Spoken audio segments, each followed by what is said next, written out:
अस्सलाम वालेकुम।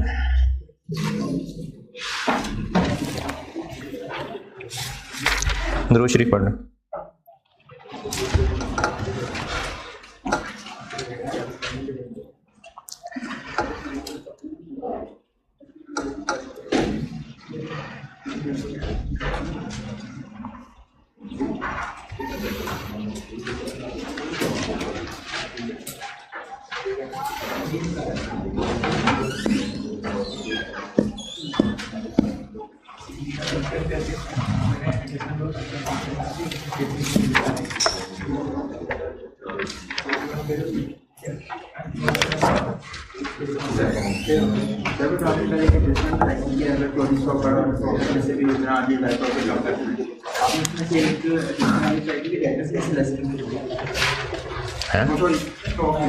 अच्छा, हाँ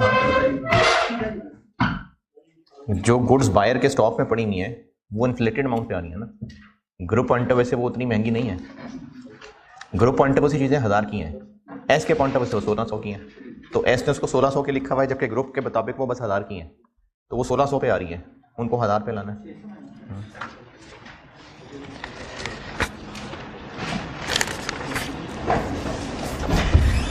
IS 37। अच्छा, प्रैक्टिस क्वेश्चन वैसे मैंने कहे तो थे, लेकिन आपने एक रात में कहाँ देख लेते।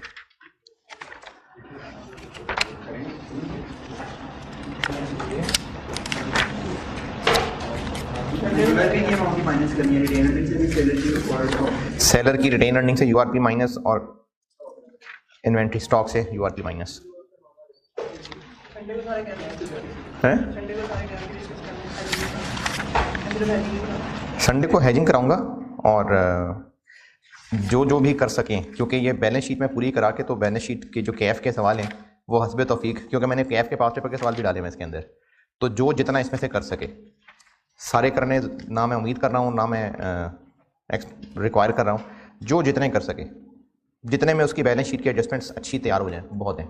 सारे कर सके, कोई फारिग है, एक ही पेपर है, फॉर्म में ज़्यादा लोड नहीं है तो बहुत अच्छी बात है। नहीं कर सके तो कम से कम बैलेंस शीट की एडजस्टमेंट्स के लिए ये जो मैं मास्टर क्वेश्चन शुरू करूँगा आज, कोशिश करूँगा बैलेंस शीट पूरी कर दूँ, तो वो भी कर लें तो चीज़ें रिवाइज़ हो जाएंगी।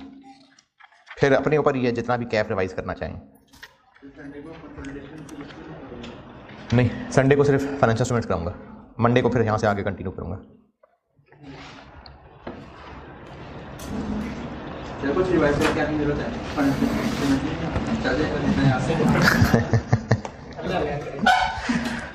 चल जाएगा। अच्छा, टाइम मैं कंफर्म कर दूंगा ग्रुप में मैसेज करके, है? असल में एक इशू है, अगर वो हो गया तो हो सकता है दोपहर को रख लूँ क्लास। है रिकॉर्डिंग होगी क्या मतलब? नहीं मतलब प्रॉब्लम नहीं है, तो वो एक चीज़ है, वो कंटिजेंट है। अगर वो हो गई तो फिर दोपहर में क्लास हो जाएगी, नहीं तो सुबह हो जाएगी।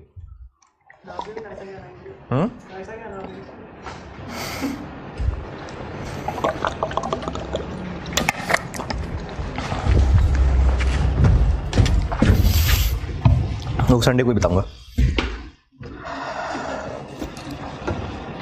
ग्रुप में कर दूंगा मैसेज संडे की टाइमिंग। अच्छा जी, IS 37 एक होती है पक्की लायबिलिटी और एक होती है प्रोविजन और एक होती है कंटिंजेंट लायबिलिटी। पक्की लायबिलिटी तो खैर पक्की लायबिलिटी है, वो तो जो भी डिफरेंट स्टैंडर्ड्स की लायबिलिटीज हैं वो पक्की लायबिलिटीज हैं। IS 37 बना था इन दोनों को गाइड करने के लिए। प्रोविजन टूटी फूटी सी बात भी अगर किसी को याद हो तो ये ऐसी प्रेजेंट ऑब्लिगेशन है जिसकी टाइमिंग और अमाउंट में शक है, तो इसके लिए बेस्ट एस्टीमेट लगा के अगर आउटफ्लो के चांसेस 50% से ज़्यादा हों, यानी प्रोबेबल हो, तो एक्सपेंस या एसेट डेबिट और प्रोविजन नाम की एक चीज़ क्रेडिट हो जाती है।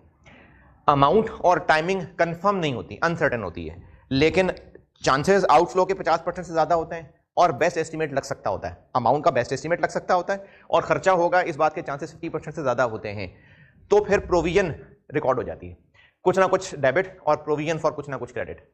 उस कुछ ना कुछ की मिसाल वारंटी के रिपेयर्स भी हो सकती हैं। इस कुछ ना कुछ की मिसाल जो है, नहीं डेटर्स नहीं, वो लायबिलिटी नहीं होती, वो तो वैसे बस एक एस्टीमेट होता है पैसे डूबने का। IAS 37 में प्रोविजन जो डिफाइंड है वो है provision is a liability of uncertain timing और अमाउंट। तो इसकी मिसाल कोई पेंडिंग कोर्ट केस हो सकता है, हमारे खिलाफ किसी ने डैमेजेस का क्लेम किया हुआ है, वो कोर्ट में केस पेंडिंग है। इसकी मिसाल डिसमेंटलिंग हो सकती है। तो अमाउंट का बेस्ट अंदाजा लग सकता हो और खर्चा होने के चांसेस 50% से ज्यादा हो तो प्रोविजन बन जाती है। बन जाने का मतलब है रिकॉर्ड डेबिट क्रेडिट हो जाता है। कंटिंजेंट लायबिलिटी वो होती है जो किसी वजह से प्रोविजन नहीं बन सक रही, या तो चांसेस 50% से कम है या अमाउंट का अंदाजा ही नहीं लग रहा। कोर्ट में केस हमारे खिलाफ पेंडिंग है लेकिन अंदाजा ही नहीं लग रहा कि कितनी पेनल्टी पड़ेगी। कोर्ट में केस हमारे खिलाफ पेंडिंग है लेकिन चांसेस 50% से कम है, तो वो कंटिंजेंट लायबिलिटी होती है। अगर कोई चीज खरीदनी है, आप अपने ऊपर कोई मिसाल लगा के देख लें, कोई मोबाइल, कोई बाइक, कोई गाड़ी, कोई प्रॉपर्टी। चलें अभी क्या प्रॉपर्टी की मिसालें देंगे आपको। साइकिल खरीदनी है, बाइक खरीदनी है, लैपटॉप खरीदना है यूज्ड, मोबाइल खरीदना है अच्छा नया खरीदना है, ब्रांड न्यू। तो अब आपने यूज इसलिए कहा है, जो मिसाल देने लगा ना इसलिए यूज्ड कह रहा हूं। अब आप जो used laptop, used computer, used motorcycle खरीदने जा रहे हैं, अगर ये शक भी पड़ जाए कि इस मोटरसाइकिल के कागजात का कोई रोला है, इस लैपटॉप का कोई ना कोई रफड़ है, तो आप या तो खरीदेंगे नहीं, या अगर खरीदेंगे तो कम पैसे देंगे। तो अगर एस कंपनी पे कुछ केसेस चल रहे थे और बेशक उन केसेस के अगेंस्ट प्रोविजन नहीं बनाई गई थी, कंटिंजेंट लायबिलिटी डिस्क्लोज की गई थी, फिर भी केसेस तो थे ना, एक पेंडिंग इश्यूज तो चल रहे थे, तो हो सकता है कि एस के शेयर्स खरीदते हुए पैसे कम दिए गए हों। अच्छा, वो कम इसलिए दिए गए क्योंकि गुडविल नहीं है, इन कंटिंजेंसीज की वजह से पैसे कम दिए होंगे। अगर उस वक्त बैलेंस शीट में जितनी भी इक्विटी थी, नहीं जितने भी नेट एसेट्स थे, उन एसेट्स और लायबिलिटीज की, कल वो जो फेयर वैल्यू एडजस्टमेंट का कॉन्सेप्ट बताया था, फेयर वैल्यू की कोई एडजस्टमेंट जरूरी नहीं थी। सारे एसेट्स, सारे लायबिलिटीज अपनी फेयर वैल्यू पर थे। कैपिटल, रिजर्व्स, इनका टोटल आ रहा था 50,000 और इसके लिए जो पैसे दिए गए वो दिए गए 52,000। इस कैलकुलेशन के मुताबिक गुडविल आ जाएगी 2,000। अब अंदर की बात यह है कि गुडविल थी 10,000, गुडविल 10,000 थी, यानी पैसे दिए जाने चाहिए थे 60,000, लेकिन कंपनी एस पे कुछ केसेस थे पेंडिंग, जिनकी वजह से प्रोविजन तो नहीं बनी हुई थी लेकिन बहरहाल पेंडिंग केसेस थे, और उन पेंडिंग केसेस बेशक उनकी प्रोविजन नहीं बनी हुई थी लेकिन रोले तो थे ना, पेंडिंग थे, प्रोविजन नहीं बनी थी लेकिन इश्यूज तो थे, इसलिए 60 से कम दिए होंगे। तो वो जो 60,000 से कम पैसे दिए वो इसलिए दिए कि गुडविल बस 2,000 है। गुडविल यानी बिजनेस का अच्छा नाम था लेकिन इन रोलों की वजह से पैसे कम दिए, तो इन रोलों की वजह से जो पैसे कम दिए उसका असर गुडविल पे ना पड़ जाए, इस वजह से एक एडजस्टमेंट रिक्वायर किया IFRS 3 ने कि अगर ऐसी कोई कंटिंजेंट लायबिलिटीज थी लेकिन उनकी वैल्यू निकल सकती है तो आप उसको बैलेंस शीट में लाएं। एस की बैलेंस शीट में नहीं। एस की बैलेंस शीट में क्यों नहीं? जो कि IAS 37 के मुताबिक तो कंटिंजेंट लायबिलिटी बुक्स में नहीं आती, लेकिन ग्रुप बैलेंस शीट में लाएं। यानी ये माने कि उस दिन थी ऑब्लिगेशन, जैसे वो इंटेंजिबल एसेट जो IAS 38 ने नहीं माना हुआ, फिर भी हम उसको बैलेंस शीट में लाते हैं क्योंकि उसकी पहचान है। तो इसी तरह से ऐसी कंटिंजेंट लायबिलिटीज जिनको बुक्स में नहीं लिखा हुआ था, बुक्स में रिकॉर्डेड नहीं थी, लेकिन बहरहाल मसले थे, तो पैसे यकीनन कम दिए गए होंगे। उन कम दिए होने की वजह से गुडविल कम शो हो जाएगी। ऐसा ना हो इसलिए जिस तरह फेयर वैल्यू एडजस्टमेंट की थी कल, और फेयर वैल्यू एडजस्टमेंट के बाद मैंने एक वो इंटेंजिबल एसेट वाली बात भी बताई थी, तो इसी तरह से कंटिंजेंट लायबिलिटी नाम की एक लाइन आइटम क्रिएट की जाएगी, यानी एक लायबिलिटी क्रिएट की जाएगी 8,000 की, ब्रैकेट लगाऊं कि बगैर ब्रैकेट, एक लायबिलिटी क्रिएट की जाएगी। तो ये एक लॉस वाली बात है, तो उससे इक्विटी या नेट एसेट्स कम हो जाएंगे। तो अब इधर आंसर आएगा 42 और सही गुडविल हमें पूरी नजर आ जाएगी। तो जैसे कल फेयर वैल्यू एडजस्टमेंट का कॉन्सेप्ट बताया था कि गुडविल की अमाउंट सही पता चल जाए, और इसी तरह से मैंने उसी के बाद वो जो इंटेंजिबल एसेट वाली बात बताई थी, सेम रीजन है इस कंटिंजेंट लायबिलिटी की कि एक पेंडिंग इशू है जो IAS 37 के मसाइल की वजह से प्रोविजन नहीं बन सका था, लेकिन इशू था, रोला था, केस चल रहा था, तो IFRS 3 के मुताबिक उसको भी वैल्यू देनी पड़ेगी और उसको भी एक एडजस्टमेंट के तौर पे लाना पड़ेगा ताकि सही गुडविल निकल आए। अगर ये नहीं लिखता तो गुडविल की अमाउंट गलत निकल आती। तो कंटिंजेंट लायबिलिटी को कह सकते हैं कि ये फेयर वैल्यू ऑफ लायबिलिटी की एडजस्टमेंट है। हाँ जी,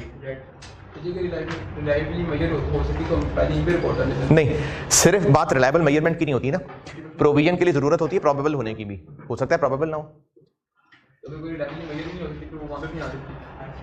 देखें, अगर तो रिलायबली मेजर नहीं हो सकती, इसकी वैल्यू निकल ही नहीं सकती, तो फिर यहां पे भी नहीं आ सकती। यहां पे ला ही तब सकेंगे जब इसको कोई वैल्यू असाइन हो सकेगी। एस की बुक्स में इसलिए नहीं थी क्योंकि वो कंडीशन पूरी नहीं हो रही थी, प्रोविजन वाली 50% वाली नहीं पूरी हो रही होगी, तो इसलिए हमें इसको जबरदस्ती एस की बैलेंस शीट में तो नहीं लाना, लेकिन ग्रुप बैलेंस शीट में इसको कंसिडर करना पड़ेगा। और ये समझाया तो मैंने गुडविल से लिंक करके है, लेकिन अगर गुडविल वाली बात नहीं समझ आई तो आप बिल्कुल उसको, वो जो कल आखिरी मैंने इंटेंजिबल एसेट वाली बात बताई थी, उसकी उलट चीज समझ लें। इंटेंजिबल एसेट में यही कहा था कि ऐसा इंटेंजिबल एसेट जिसकी पहचान है, जिसकी वर्थ है, लेकिन IAS 38 की वजह से बैलेंस शीट में नहीं था, तो उसको भी पहचान दी थी, तो यही उसका उलट लायबिलिटी में मान लें। तो ऐसी कंटिंजेंट लायबिलिटी जो एस की बुक्स में इसलिए नहीं थी क्योंकि वो कंटिंजेंट थी, तो उसकी बुक्स में नहीं आ रही थी, लेकिन उसकी वैल्यू लग सकती थी, तो उसको fair value of liability adjustment की तरह मानेंगे। गुडविल की वर्किंग में नेट एसेट्स में लेस करेंगे और बैलेंस शीट में उसको लायबिलिटी क्रिएट कर लेंगे। है जी, बहुत कुछ मिस कर दिया हमने भी, बड़ा मिस किया, लेकिन मजबूरी है।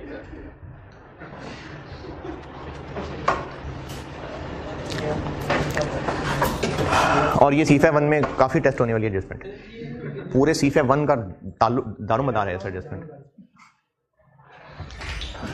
बाकी भी नहीं समझ आए। सर बाकी जो कंटीजेंट लायबिलिटीज होंगी, जो पोस्ट एक्विजिशन है वो, अच्छा अभी कोई एक दो शक्लें और आ जाएं, मैं रिकैप दे देता हूँ।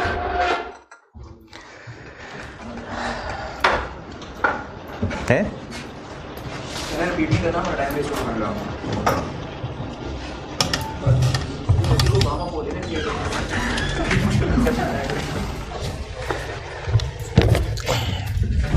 शुक्रिया।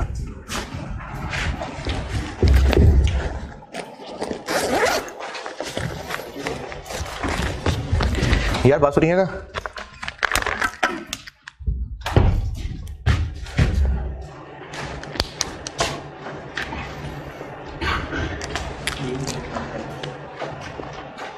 चलें चल जाएगा, ब्रेक में करवा लूँ, ठीक।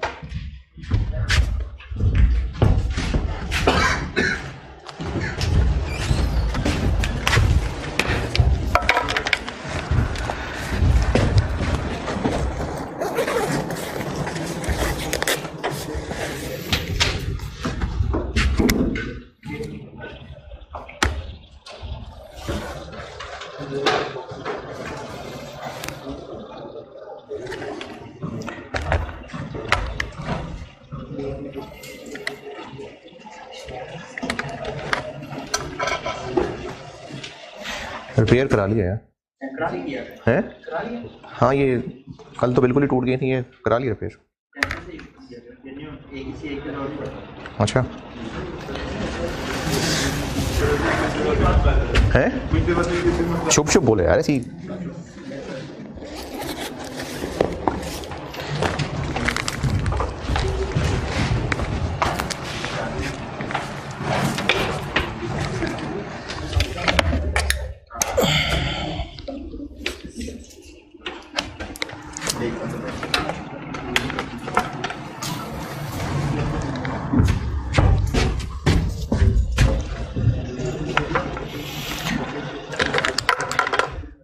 अच्छा, ज्यादा तफसील नहीं, थोड़ा सा रिकैप बस। ये माइनस करना होता है बस।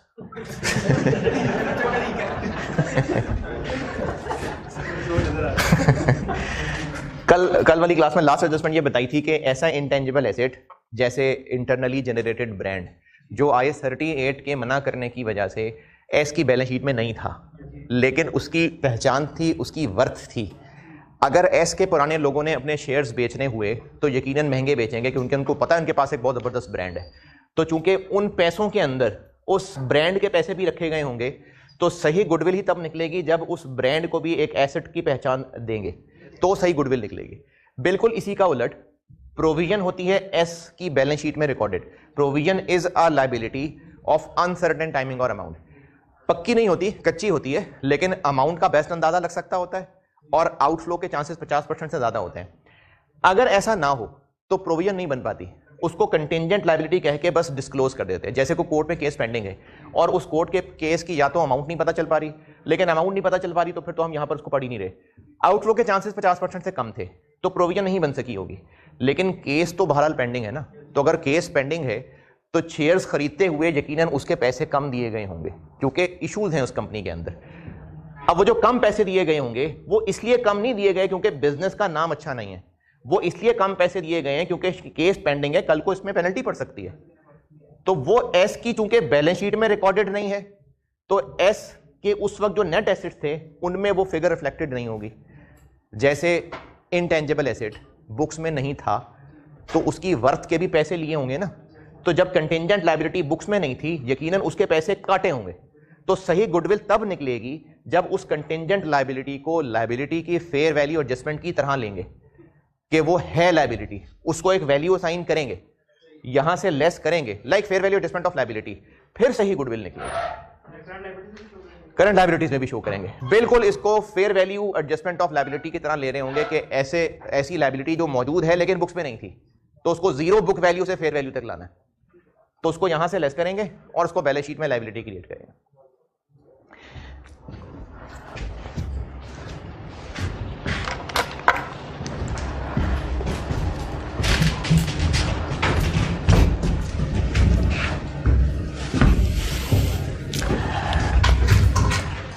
दो 2019 में एक्विजिशन हुई थी 1 जनवरी 19 और हम इस वक्त 31 दिसंबर 21 पे खड़े हैं।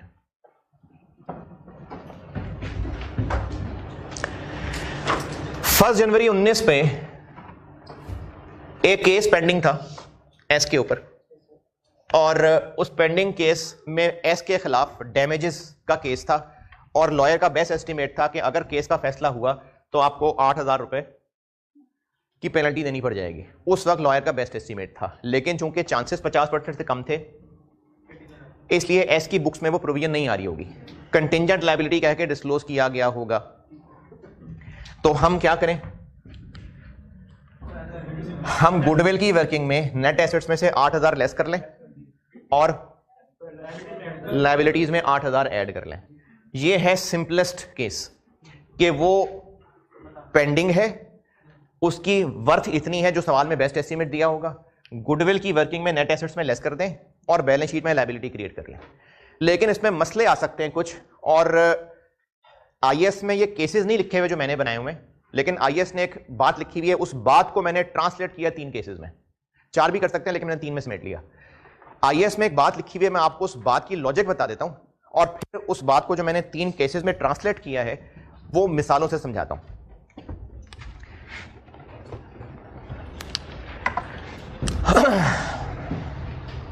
कॉन्सेप्ट समझ लें फिर मैं केसेस की मिसालों से बताता हूं। कॉन्सेप्ट यह है कि अगर यह केस अभी तक पेंडिंग है, अगर यह केस अभी तक पेंडिंग है, वैसे 3 साल ज्यादा कर लिए 19 कह देता हूं, चलो, अगर यह केस अभी तक पेंडिंग है, साल गुजर गया और यह केस अभी तक पेंडिंग है और अभी तक वो पेंडिंग ऐसा है कि अभी तक वो कंटिंजेंट लायबिलिटी। दोबारा 1 जनवरी 19 एक्विजिशन डेट, ईयर एंड 1 साल गुजरा है, अभी ईयर एंड आया है। पहले मैंने ये केसेस में जाने से पहले बेसिक कॉन्सेप्ट ये बताया है कि ऐसी ऑब्लिगेशन जिसकी चांसेस 50% से ज्यादा हो और बेस्ट एस्टीमेट लग सकता हो तो प्रोविजन बनती है IAS 37, और अगर ये दोनों बातों में से कोई एक या दोनों पूरी ना हो रही हो तो कंटिंजेंट लायबिलिटी होती है। कंटिंजेंट लायबिलिटी वो होती है जो बैलेंस शीट में नहीं आ रही होती, लेकिन केस पेंडिंग है, जिम्मेदारी है, तो रोला तो है। तो जब शेयर खरीदे गए होंगे तो यकीनन इसके पैसे काटे गए होंगे, कम दिए गए होंगे, उसको अगर हमने इग्नोर कर दिया तो गुडविल गलत आ जाएगी। तो गुडविल सही लाने के लिए इस लायबिलिटी को एक वैल्यू असाइन करनी पड़ेगी, उसको गुडविल की वर्किंग में नेट एसेट्स में से लेस करना पड़ेगा, बिल्कुल ऐसे जैसे fair value adjustment of liability की जाए। क्या करना है, गुडविल की वर्किंग में नेट एसेट्स में से लेस और लायबिलिटी क्रिएट करनी पड़ेगी।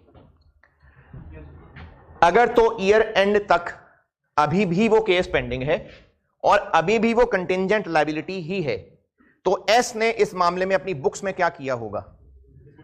कुछ भी नहीं किया होगा। मतलब डेबिट क्रेडिट के पॉइंट ऑफ व्यू से बात कर रहा हूं, कुछ भी नहीं किया होगा ना।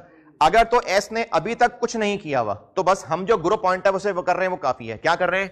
हम गुडविल की वर्किंग में नेट एसेट्स में से लेस कर रहे हैं और इसी 8000 को लायबिलिटी में शामिल कर रहे हैं। ये है केस 1। पेज 7 पे हूं मैं चैप्टर में।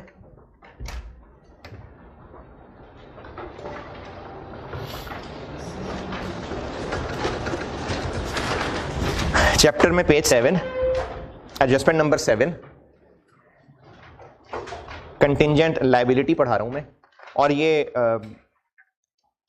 मशहूर एडजस्टमेंट है, ये एग्जाम पॉइंट ऑफ व्यू से मशहूर एडजस्टमेंट है, ये मल्टीपल टाइम्स टेस्ट हुई है।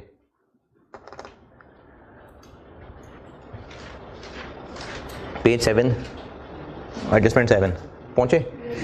इसके जो केसेस है ना, ये मैंने बनाए हुए। आईएएस में एक पैराग्राफ लिखा हुआ है, उसको मैंने ट्रांसलेट केसेस में किया हुआ है। यानी जो उस पैराग्राफ का मकसद था आईएएस का, वो मैंने उनको केसेस में कवर किया हुआ है। तो केस 1 मैंने ये बनाया कि एक्विजिशन डेट पे ये पेंडिंग थी, कंटिंजेंट लायबिलिटी थी, इसकी एक वैल्यू असाइन की जिसको गुडविल की वर्किंग में नेट एसेट्स में से लेस किया और बैलेंस शीट में उसको लायबिलिटी क्रिएट कर दिया। और केस 1 ये है कि ईयर एंड आ गया है, ये अभी तक पेंडिंग है और अभी तक कंटिंजेंट लायबिलिटी ही है, अभी तक उसको प्रोविजन का स्टेटस नहीं मिल सका। तो एस ने अपनी बुक्स में क्या इसके लिहाज से रिकॉर्ड किया होगा? कुछ भी नहीं। तो बस हमने जो कंसोलिडेशन के लिए किया है बस वही काफी है। क्या किया है? गुडविल की वर्किंग में नेट एसेट्स में से लेस और करंट लायबिलिटी में लायबिलिटी क्रिएट कर लेंगे। ये केस 1 है, पढ़ के देख लें केस 1।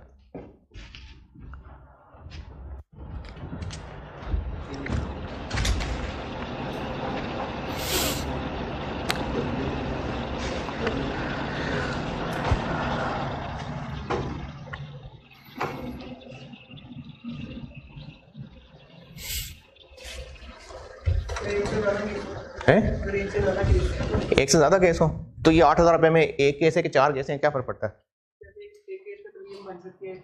नहीं, मैं तो आपको पढ़ाई बोल रहा हूं जिसमें प्रोविजन नहीं बनी हुई। हम तो पढ़ी कंटिंजेंट लायबिलिटी रहे हैं ना।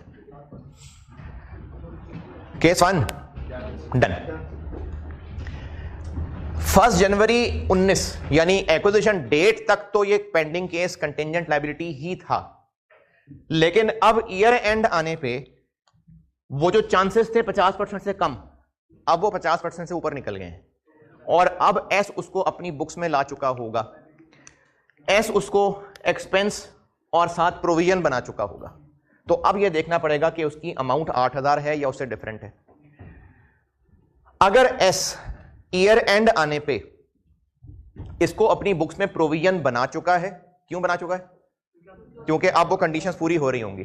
तो फिर ये देखना पड़ेगा कि उसकी अमाउंट 8000 है या डिफरेंट है। केस 2 ये बनाया मैंने कि डिफरेंट है। अब डिफरेंट है तो कम है या ज्यादा है, दोनों इसके अंदर बातें कवर कर रहा हूं, दोनों की मिसालें दे देता हूं। एक बार बढ़ा लेता हूं, एक बार कम कर देता हूं। 31 दिसंबर 19 आ गया है और कंडीशंस पूरी होने की वजह से एस इसको अपनी बुक्स में प्रोविजन मान चुका है। कितने की मान लें? 7000 की मान लेते हैं चलो। तो एस ने ईयर एंड पे अपनी करंट लायबिलिटीज में 7000 लिख लिया हुआ है।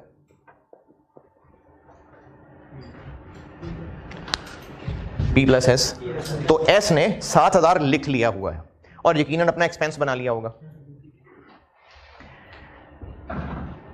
एक्विजिशन डेट तक की रिटेन अर्निंग्स कहां लिखी जाती हैं? गुडविल की वर्किंग में यहां रखी जाती हैं और एक्विजिशन के बाद जितना कमाया वो ग्रुप रिटेन अर्निंग का हिस्सा बन रहा होता है। एस ने एक्विजिशन डेट पे तो नहीं, बाद में इसको प्रोविजन रिकॉर्ड कर लिया और क्या रिकॉर्ड कर लिया? एक्सपेंस बना लिया हुआ है और प्रोविजन बना ली हुई है। ये सेटल हो चुकी है? नहीं, सेटल नहीं हुई। केस 1 में अभी क्या बताया था? केस 1 में क्या करना है? क्या कर रहे थे? गुडविल की वर्किंग में नेट एसेट्स में से लेस और लायबिलिटी में ऐड। तो अगर हम ऐसे ही करें तो गुडविल की वर्किंग में नेट एसेट्स में से लेस और लायबिलिटी में ऐड, इससे गड़बड़ क्या लग रही है? 2 मसले हुए वैसे। एक मसला तो यहां काला लाल नजर आ रहा है, क्या? डबल हो गया। एस उसको 7000 की प्रोविजन ऑलरेडी मान चुका हुआ है और हमने फिर से 8000 ऐड कर दिया। एक ये मसला आया। दूसरा मसला ये आया कि एस ने अगर इसको प्रोविजन बना लिया है तो उसका डेबिट क्या किया हुआ है, एस ने उसको एक्सपेंस मान लिया है। अच्छा, मैं बगैर वैल्यूज के एक चीज बोल रहा हूं, अगर तो उसको साथ चल सके तो मैं चला लेता हूं। पोस्ट फेज की अर्निंग्स ग्रुप रिटेन अर्निंग्स में कंसोलिडेट हो रही हैं और प्री फेज की अर्निंग्स यहां कवर हो रही हैं। Pre phase post phase earnings हमने कंसोलिडेशन करते हुए 8000 यहां से लेस कर दिया, यानी हम कंसोलिडेशन करते हुए इस 8000 को प्री फेज में चार्ज कर रहे हैं, प्री फेज में चार्ज कर रहे हैं। और एस ये काली वाली प्रोविजन बना चुका, तो एस ने क्या किया, पोस्ट फेज में भी 7000 एक्सपेंस रिकॉर्ड कर लिया। अब डबल डबल क्या हो रहा है कि 7000 एक पोस्ट फेज में एक्सपेंस आ रहा है और 8000 एक प्री फेज में हमने एक्सपेंस बना दिया। और दूसरा मसला, लायबिलिटी भी डबल डबल आ रही है। IFRS 3 की नजर में ये लायबिलिटी अगर एस की बुक्स में ना आ रही होती तो 8000 की हमने क्रिएट की। अब IFRS 3 ये चाहता है कि 8000 की वैल्यू लगा दी ना, जब तक कंफर्म नहीं ना हो जाता कि 8000 से कम में जान छूट रही है। ये थोड़ी गहरी बात की, मैं दोबारा बोलता हूं। IFRS 3 ये चाह रहा है कि जब इसको 8000 की वैल्यू असाइन कर दी, गुडविल की वर्किंग में इसको 8000 की वैल्यू असाइन कर दी ताकि सही गुडविल निकल सके। अब जब तक ईयर एंड पे खड़े खड़े ये कंफर्म नहीं हो जाता ना कि ये मामला 8000 से कम में खत्म हो जाएगा, खत्म हुआ नहीं है अभी, जब तक ये कंफर्म नहीं हो जाता कि मामला 8000 से कम में सेटल हो जाएगा, इसको 8 से कम ना करें। मुझे लगा नहीं मैं बात समझा सका। ये ऑब्जेक्टिव है IFRS 3 का कि आप जब इसको 8000 की वैल्यू असाइन कर रहे हैं ताकि गुडविल सही निकल सके, तो हमने उसको अपनी एक लायबिलिटी बनाया और प्री फेज में 8000 चार्ज कर दिया। तो IFRS 3 का ऑब्जेक्टिव यह है कि जब इसको 8000 की वैल्यू असाइन कर दी, जब तक ये कंफर्म ना हो जाए कि 8000 से कम में सेटल हो जाएगा, तो उसको 8000 से बिला वजह कम ना करें, क्योंकि 8000 से कम करने का मतलब है शायद हमें इनकम टाइप बनाना पड़ जाए। तो जब तक वाकई सेटल नहीं हो जाता तब तक बिला वजह उसको 8 से कम नहीं करें। तो 8 से कम करना मुनासिब नहीं है, तो इसको हमने 8000 शो करना है, जो कि एस क्या शो कर रहा है, 7। तो लायबिलिटी में हमें इसको 7 की जगह 8 करना चाहिए। मैं अभी आपको कॉन्सेप्ट बता रहा हूं, फिर प्लस माइनस बताता हूं जो मैंने आपके लिए लिख दिया कि स्टूडेंट ने क्या करना है। अच्छा, मैं कंटीजेंट लायबिलिटी कोशिश कर रहा हूं कि समझा सकूं, ये एक मुश्किल एडजस्टमेंट है, मैं कोशिश कर रहा हूं कि समझा सकूं। समझ आ रही है यहां तक बात? समझ ना भी आई तो मैंने फिर भी एड लेस की शक्ल में लिख दिया कि करना क्या है। तो 8000 जब इसको एक्विजिशन डेट पे वैल्यू असाइन कर दी, तो IFRS 3 का ऑब्जेक्टिव ये है कि जब तक ये कंफर्म सेटल ना हो कि 8000 से कम में जान छूट जाएगी, इसको 8000 से कम ना करें। तो लायबिलिटी में 7000 शो करना ठीक है कि 8000, तो उस 7 को हमें 8 बना लेना चाहिए। अच्छा, लायबिलिटी का मामला तो सही कर दिया कि इसको 8 करना चाहिए, 7 नहीं। लेकिन एस 7 का एक्सपेंस बना चुका और हम गुडविल की वर्किंग में इसको फिर 8000 लेस कर रहे हैं, तो इसका क्या हल करें? जो 7000 एस एक्सपेंस बना चुका है उसको उड़ा देना। हमारी नजर में ये 8000 प्री फेज का पोर्शन है, तो बस प्री फेज में ही रहना चाहिए। 7000 जो दोबारा एक्सपेंस बन रहा है उसको उड़ा देना चाहिए। वो डबल डबल पोस्ट में एक्सपेंस बन रहा है, तो वो पोस्ट वाला 7000 एक्सपेंस बनना ठीक नहीं है और लायबिलिटी में 7 आए नहीं, 8 आना चाहिए। अब इसको मैं आपके लेवल पे प्लस माइनस आसानी के लिए मैंने फार्मूला क्या बना दिया, केस 2 का फार्मूला देखें है, पोस्ट में उसने एक्सपेंस बना लिया, जबकि हमारे ख्याल में वो एक्विजिशन डेट का मसला था। हमारी नजर में ये एक्विजिशन डेट का ही मसला है, उसी वक्त ये मसला मौजूद था। उसके बाद हमारी गलती नहीं है कि केस पेंडिंग हो गया, उस वक्त ही ये मसला नौसत चल रही थी। तो हमारे नजदीक ये प्री फेज का मसला है, पोस्ट फेज का हम क्यों एक्सपेंस बर्दाश्त करें इसका। तो एस ने उसको एक्सपेंस बना दिया है पोस्ट फेज में 7000, नहीं वो तो प्री फेज का मसला है, तो वो 7000 एक्सपेंस नहीं बनना चाहिए और ये लायबिलिटी 7 एस ने लिखी हुई है, 7 की जगह 8 आनी चाहिए। अब देखें मैंने फार्मूला क्या बनाया, केस 2 पढ़ के देखें।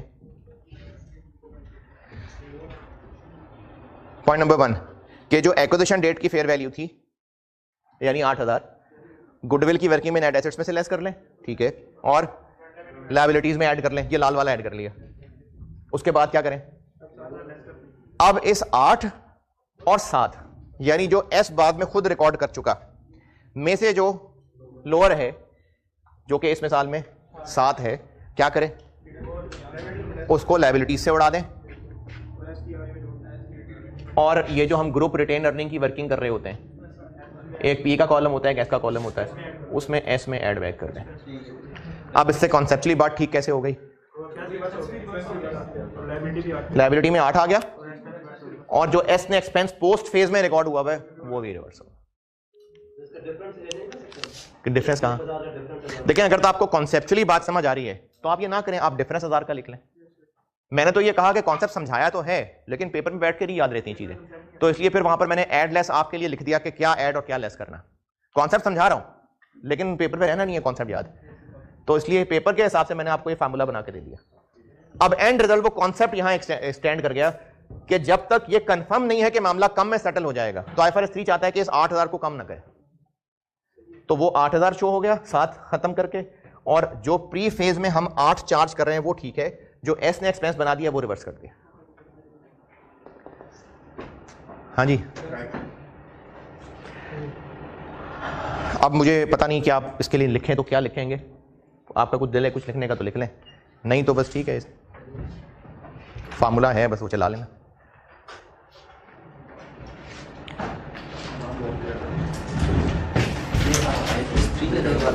ये जो हम सारी एडजस्टमेंट्स पढ़ रहे हैं ना, ये कंसोलिडेशन की एडजस्टमेंट्स, ये मैं आपको IFRS 3 और IFRS 10 पढ़ा रहा हूं, ये दो IS मिला के पढ़ा रहा हूं।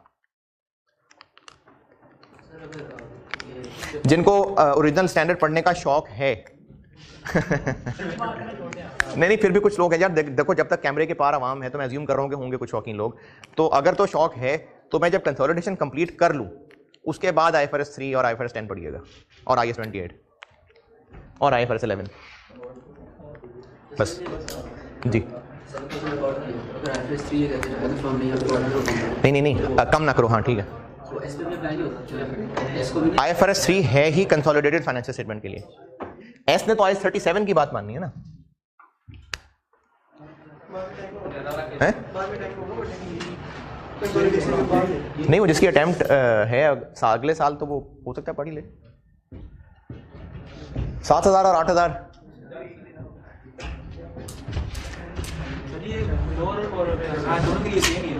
हाँ, मैंने भी आपको लोअर की मिसाल दे दी ना, अब हायर की मिसाल लेके बताता हूँ।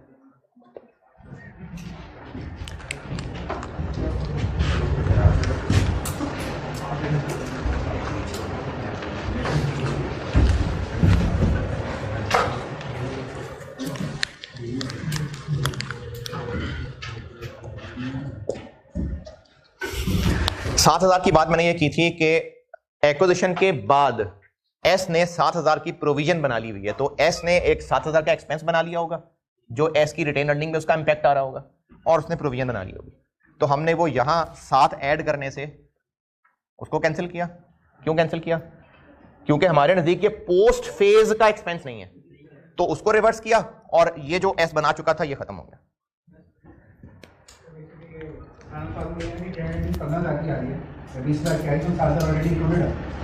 15-20 क्या है? अच्छा ठीक है, तो उसमें 7000 चार्ज होता, हाँ, क्योंकि एस ने 7000 को एक्सपेंस और 7000 को प्रोविजन बना लिया हुआ है। केस 2 मैंने बनाया कि एस सब्सिक्वेंटली को रिकॉर्ड कर चुका, क्योंकि ईयर एंड पे आके कंडीशन पूरी हो गई। समरी वो है जो केस 1-2 बनाया हुआ है। 7000 की मिसाल में, हाँ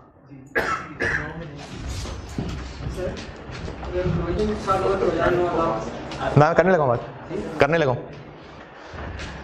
अब कर लेते हैं जी 7 की जगह 17।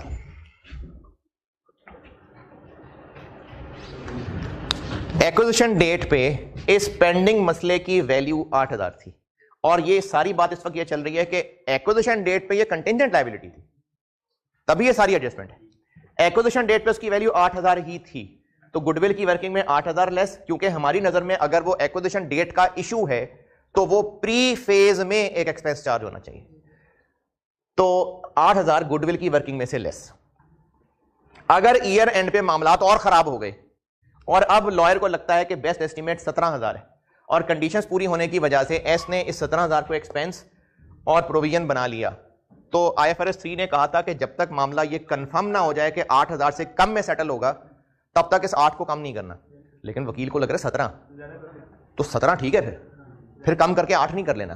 जब कह रहा है 17 तो फिर 17, तो फिर बैलेंस शीट में क्या आना चाहिए? 17, बैलेंस शीट में 17 आना चाहिए। वो जो बैलेंस शीट में 17 आना चाहिए, इसके अगेंस्ट डेबिट 17,000 अगर हमें पेनल्टी पड़नी है तो 17,000 एक एक्सपेंस है। अभी एस ने क्या किया हुआ है? एस ने 8 नहीं किया हुआ, एस ने 17,000 की प्रोविजन और एक्सपेंस बनाया। एस ने 17 एक्सपेंस कब बनाया? पोस्ट फेज में कि प्री फेज में? पोस्ट फेज में। हमारे नजदीक ये मसला एक्विजिशन डेट पे मौजूद था और 8,000 प्री फेज का ही एक्सपेंस होना चाहिए, लेकिन एस ने क्या किया? 17,000 को पोस्ट फेज का एक्सपेंस बना दिया। सही क्या होना चाहिए? तब का मसला 8 था, अब बढ़ के बेशक वो 17 तक पहुंच गया। हमारा बीच में कितना कसूर, हमारी किस्मत खराब कितनी इन्वॉल्व हुई बीच में? 9,000। तो हमारे मुताबिक एक्सपेंस कितना हमें मिलना चाहिए? 9, लेकिन अभी क्या हो रहा है? 17 पड़ रहा है। दोबारा सुने, ये 8 एक्विजिशन डेट पे इस पेंडिंग केस की वैल्यू असाइन कर दी, तो गुडविल की वर्किंग में 8,000 लेस। ईयर एंड आ गया और हालात और खराब हो गए और अब वकील को लगता है कि बेस्ट अंदाजा अब आपको 17,000 की पेनल्टी पड़ेगी। तो इसलिए अब IFRS 3 ये नहीं कह रहा कि नहीं आप उसको 17 नहीं 8 शो करें, 8 से कम नहीं करना था, बढ़ गया तो बढ़ गया, तो बैलेंस शीट में 17 आना चाहिए। अब ये 17 पेनल्टी पड़नी है तो इसके अगेंस्ट 17 एक एक्सपेंस है। क्या ये 17,000 का 17,000 एक्विजिशन के बाद मसला राइज हुआ है? देखें, एक है प्री फेज की अर्निंग्स, एक पोस्ट फेज की अर्निंग्स है। जो प्री फेज की अर्निंग्स है वो हमारा मसला नहीं है, वो पुराने लोगों का मसला है जो गुडविल की वर्किंग में आएगा। हमारा हिस्सा किसमें है? पोस्ट फेज की अर्निंग्स में। 17,000 की पेनल्टी सारा का सारा पोस्ट फेज का मसला है। एक्विजिशन डेट तक ये मसला कितना था? तो अब अगर 8 से 17 हो गया तो मजीद हालात कितने खराब हो गए? तो हमें 9,000 एक्सपेंस फील होना चाहिए। अभी इस वक्त क्या हो रहा है? एस ने 17,000 एक्सपेंस रिकॉर्ड किया हुआ है, तो कॉन्सेप्चुअली क्या करें? लायबिलिटी में कितना आना चाहिए? 17, और इधर एक्सपेंस हमें कितना पड़ना चाहिए? 9। अभी कितना पड़ रहा है? 17। अब देखिए मैंने फार्मूला क्या बनाया हुआ है।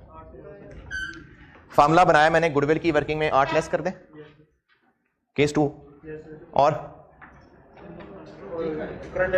लायबिलिटी में 8 ऐड कर दें, फिर पॉइंट नंबर 2 दोनों में से लोअर यानी 8 यहां से लेस कर दें और वहां 8 ऐड कर दें। अब इस फार्मूले का एंड रिजल्ट क्या बना? यहां पर 17 एक्सपेंस की जगह 9 एक्सपेंस रह गया, कॉन्सेप्चुअली 9 पढ़ना चाहिए, लायबिलिटी में 17 आ गया। तो इस फार्मूले से वो कॉन्सेप्ट बन गया जो मैं कॉन्सेप्ट समझा रहा चाह जी। उसमें अब बेस्ट अंदाजा 7 था, तो IFRS 3 के मुताबिक जब तक मामला कंफर्म कम में सेटल ना हो तो 8 से कम ना करें। एक्विजिशन डेट तक ये जिम्मेदारी हमें 8 लगती है। जब तक कंफर्म नहीं हो जाता ना कि 8 से कम में मामला सेटल हो गया है, तो अपनी ऑब्लिगेशन को 8 से कम शो नहीं करना। ये ऑब्जेक्टिव है IFRS 3 का। और इसके पीछे लॉजिक ये है कि अगर हमने 8 से कम कर दी लायबिलिटी तो एक इनकम टाइप बनानी पड़ सकती है। अगर इनकम वाली बात समझ नहीं आ रही तो चलो अभी थोड़ा सा इनकम वाली बात को रहने दें। 8,000 जो एक्विजिशन डेट पे उस लायबिलिटी की वैल्यू बनती है, जब तक कंफर्म नहीं हो जाता कि 8 से कम में मामला सेटल हो गया, लायबिलिटी 8 से कम शो नहीं होनी चाहिए। पहली मिसाल में एस उसको 7 की शो कर रहा था, तो हम उसको बैलेंस शीट में 7 नहीं 8 की शो करना चाहेंगे। तो मैंने फार्मूला ऐसा बनाया कि एंड रिजल्ट 8 आ गया था। अब दूसरी मिसाल में मैंने कहा है कि एस 17 रिकॉर्ड कर चुका है, तो मैंने 2 अलग अलग मिसालें दी हैं।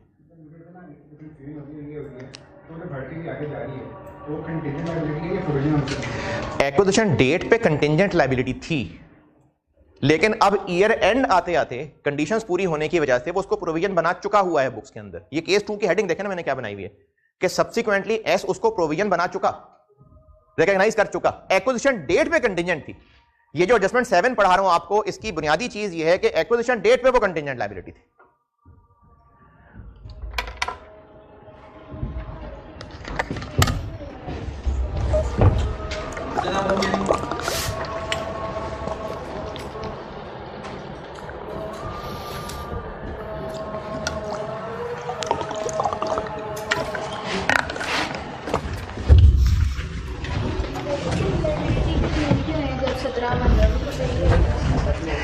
आप कह रही हैं कि मैं इसको फार्मूले में 8 लाई क्यों रहा हूं? अच्छा, सवाल ये है, आपका सवाल सुनता हूं भी, कि जब S 17 रिकॉर्ड कर चुका तो मैं ये 8 करवाई क्यों रहा हूं? मैंने सिर्फ और सिर्फ जो कॉन्सेप्ट आपको समझाया वो पेपर में नहीं याद रहना। पेपर में क्या, आज क्या तारीख है? 21 सितंबर ना, ये आपको 23 सितंबर को भूल चुका होगा। तो इसलिए मैंने इस कॉन्सेप्ट से हटा के एड लेस याद करवा दिया कि एंड रिजल्ट वो बन जाए जो कॉन्सेप्ट है। तो अब मेरे इस फार्मूले से एंड रिजल्ट 17 ही आ जाएगा। मैं 8 ऐड करवा रहा हूं और 8 ही लेस करवा रहा हूं ताकि एक्शन करने से बन वो जाए जो कॉन्सेप्ट है। आप क्या कह रहे हैं?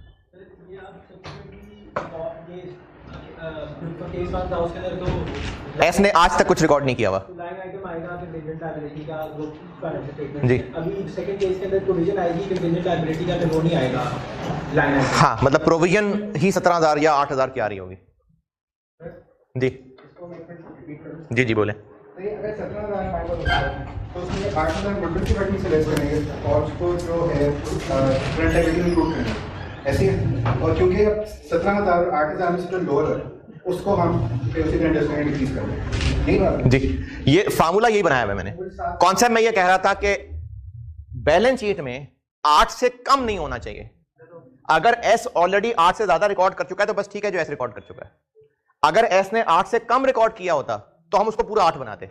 ये कॉन्सेप्ट है। हम उसको 1000 और ऐड कर देते। अब इस कॉन्सेप्ट को तो भूल जाना स्टूडेंट ने, तो मैंने उसके लिए फार्मूला बना दिया कि आप इन फिगर्स में ये प्लस माइनस कर दें तो एंड रिजल्ट वही पहुंच जाएगा जो कॉन्सेप्ट है। तो केस 1 केस 2 डन। केस 2 में साथ चाहे तो नोट सेटल कर लिया चाहे हार्ड से तो इसमें नहीं सेटल नहीं हुआ अभी। रिकॉर्ड किया उसने। हाँ रिकॉर्ड किया उसने। तो ये दोनों जो है आपने जो पॉइंट लिखे हुए हैं ये लगाने से काम ठीक हो जाएगा। हाँ तो दोनों के लिए एक ही जी। केस 2 में ये दोनों स्टेप लेने हैं आपने। यहां से 8,000, ये 8,000 क्या है? एक्विजिशन डेट पे इस कंटिजेंट लायबिलिटी की वैल्यू, यहां से लेस और यहां ऐड। ये तो 8 के साथ सलूक करना है और ये वाला सलूक इन दोनों में से लोअर के साथ करना है। यानी मैंने केस 2 में जो लिखा हुआ है ये लाल वाला पॉइंट 1 लिखा हुआ है और नीला वाला पॉइंट 2 लिखा हुआ है। वो तीसरा केस 2 बनाया मैंने कि डिफरेंट अमाउंट है।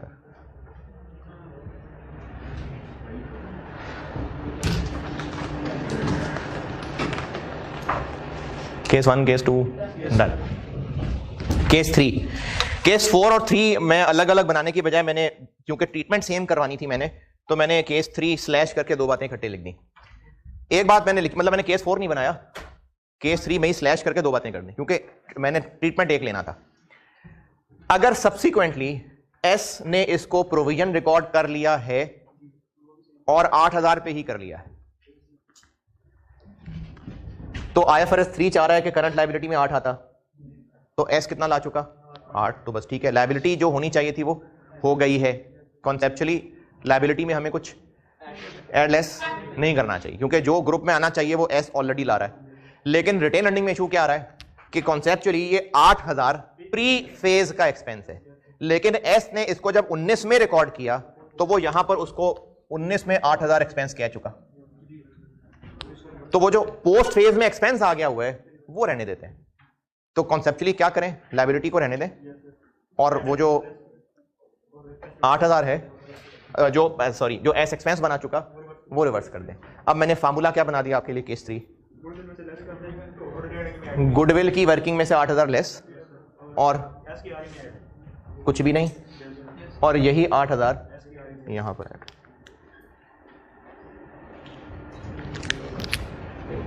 ताकि जो एस उसको एक्सपेंस बना चुका और वो पोस्ट फेज में चार्ज हो रहा है, हमारे ख्याल में वो पी फेज का है, तो वो उसको कैंसिल कर दे और लायबिलिटी ऑलरेडी ठीक है। तो अगर एस सब्सिक्वेंटली उसको उसी अमाउंट पे रिकॉर्ड कर चुका है जो उसकी एक्विजिशन डेट की वैल्यू बनती है तो गुडविल की वर्किंग में से लेस और यही फिगर एस की रिटेन अर्निंग से ऐड।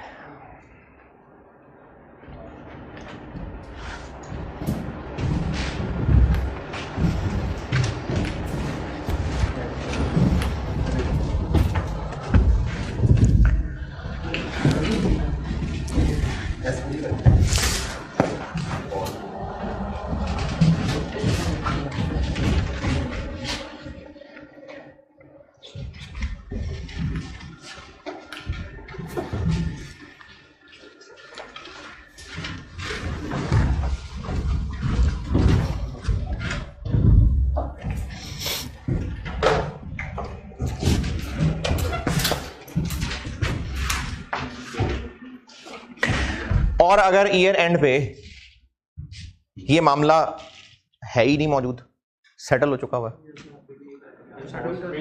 तो अब जब सेटल ही हो चुका हुआ है तो लायबिलिटी का तो सवाल ही नहीं है, और एस की लायबिलिटी आ भी नहीं रही होगी। क्यों? वो तो कैश दे चुका है, लेकिन एस सारा का सारा जो कैश है वो एक्सपेंस बना चुका, यानी सारा का सारा वो मसला पोस्ट फेज में एक्सपेंस आ गया, जबकि हमारे ख्याल में वो जितना भी है उसमें से 8,000 प्री है। तो अब चाहे एस ने इस मामले को 20,000 दे के सेटल किया हो, चाहे 2,000 दे के सेटल किया हो, चलो पहले 20,000 कर लेते हैं। अगर एस ने 20,000 दे के इस मामले को सेटल किया हो, यानी अल्टीमेटली ये रफड़ 20,000 में सॉल्व हुआ, तो 8 प्री फेज का है, पोस्ट फेज का रोला तो एक्सपेंस 12 होना चाहिए। तो इस 20 को 12 कैसे बनाए? 8 ऐड करने। और अगर 2,000 दे के मामला सेटल हो गया, तो हम जिसको एक्विजिशन डेट पे 8,000 का मसला समझ रहे थे वो तो 2,000 में मसला खत्म हो गया, तो 6,000 की एक इनकम बन गई। हम जिसको 8,000 का मसला समझ रहे थे वो 2,000 में खत्म हो गया, तो 6 की एक इनकम बन गई ना। तो फार्मूला क्या बना दिया आपको मैंने? 8,000 यहां से लेस, 8,000 यहां ऐड, ताकि एस ने चाहे ज्यादा दिया हो चाहे कम दिया हो, रिटेन अर्निंग ठीक हो जाएंगे। वो 6 बन गया, नहीं 6 हमने ऐड नहीं करना, इफेक्टिवली वो 6 बन गया। तो हमने फार्मूला क्या बना दिया केस 3 का, कि जो एक्विजिशन डेट का 8,000 है गुडविल की वर्किंग में नेट एसेट्स में से लेस, और एस की रिटेन अर्निंग में ऐड। अब चाहे एस ने जितने मर्जी पैसे दिए हों, यहां से 8,000 ऐड बैक करना उसको खुद ही सही कॉन्सेप्चुअल लेवल पे ले आएगा, है जी। अगर एस ने कल को 20,000 दे के मामला सेटल किया, तो असल में हमें इस रोले का 20,000 खर्चा पड़ा, जिसमें से एक्विजिशन डेट तक का 8,000 है, तो बाद का 12,000 हमें एक्सपेंस पड़ना चाहिए ना। 8 यहां ऐड करने से वो इफेक्टिवली 12 बन जाएगा। और अगर एस ने सारा मसला 2,000 दे के सॉल्व कर लिया, तो जो हम ईयर एक्विजिशन डेट पे 8,000 का मसला समझ रहे थे वो 2 में दे के सेटल हो गया, तो 6,000 की एक बचत हो गई ना हमारे लिए। तो यहां पर 8 ऐड करने से वो इफेक्टिवली 6,000 की इनकम बन जाएगी। यानी हमने 6 ऐड नहीं करना, हमने 8 ही यहां ऐड करना है। एंड रिजल्ट वो बन रहा है जो कॉन्सेप्चुअली होना चाहिए। दोनों मिसालें दोबारा सुने। अगर एस ने बाद में 20,000 दिए हों, तो टोटल खर्चा कितना पड़ा? 20। प्री फेज का 8 है, तो पोस्ट फेज का तो 8 ऐड करने से 20 नेगेटिव 8 पॉजिटिव, 12 एक्सपेंस बन जाएगा। और अगर एक 8,000 का मसला एस ने 2,000 में सेटल कर लिया, एक्विजिशन पे वो 8,000 का मसला था, एक्विजिशन के बाद वो 2,000 में सेटल हो गया, तो एक इनकम वाली बात है ना। कितनी इनकम? तो 8 यहां पॉजिटिव लिखने से वो इफेक्टिवली 6 की इनकम बन जाएगी। हाँ, मतलब फार्मूला बना दिया, ये एंड रिजल्ट वो बन जाए जो कॉन्सेप्चुअली बनना चाहिए। तो ये केस 3 बना दिया कि या तो वो सेम अमाउंट पे एस रिकॉर्ड कर चुका हो या फिर सेटल हो गया। अच्छा, एक सवाल में एक पॉइंट टेस्ट हुआ था जो एग्जैक्टली तो इन तीनों केसेस में फिट नहीं आ रहा, लेकिन ये तीनों केसेस समझ आ गए तो वो मामला वो सवाल के साथ सॉल्व करते हुए समझा दूंगा कि वो कैसे इन्हीं के अंदर फिट हो जाएगा। है? नहीं, पास्ट पेपर का सवाल है, वो मैंने कराना है, देखूंगा या तो क्लास में कराऊंगा या होमवर्क देकर डिस्कस करूंगा, लेकिन वो आना है डिस्कशन में। कंसोलिडेशन के मैंने बहुत सारे पास्ट पेपर्स कोशिश करनी है कि क्लास वर्क होमवर्क मिला के डिस्कशन में आ जाए।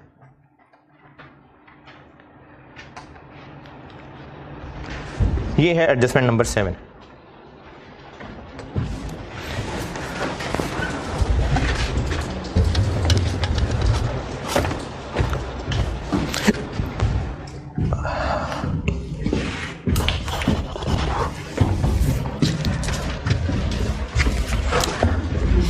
एडजस्टमेंट नंबर 7 सारी दोबारा पढ़ लें, कोई मिसाल पूछनी है तो पूछ लें, फिर आगे चलता हूं।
चल ठीक है जी, हैं जी।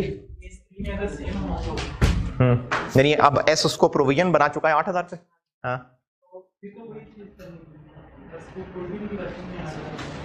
लेकिन डबल फैक्ट लेना है ना, तो वो दूसरा फैक्ट ये है, एस अगर सब्सिक्वेंटली 8,000 की प्रोविजन बना चुका है तो एस उसको एक्सपेंस बना चुका होगा और यहां पर 8,000 रिकॉर्ड कर चुका होगा, तो ये तो ठीक है।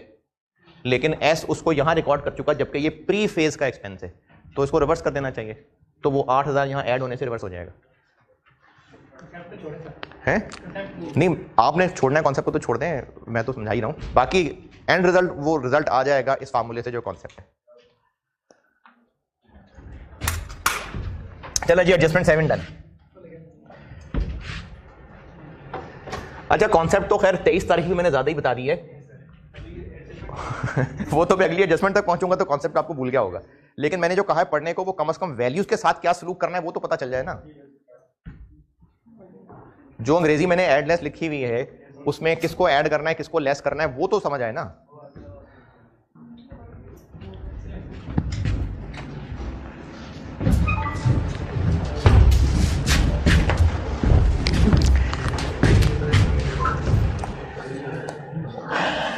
एस के 5,000 शेयर्स थे,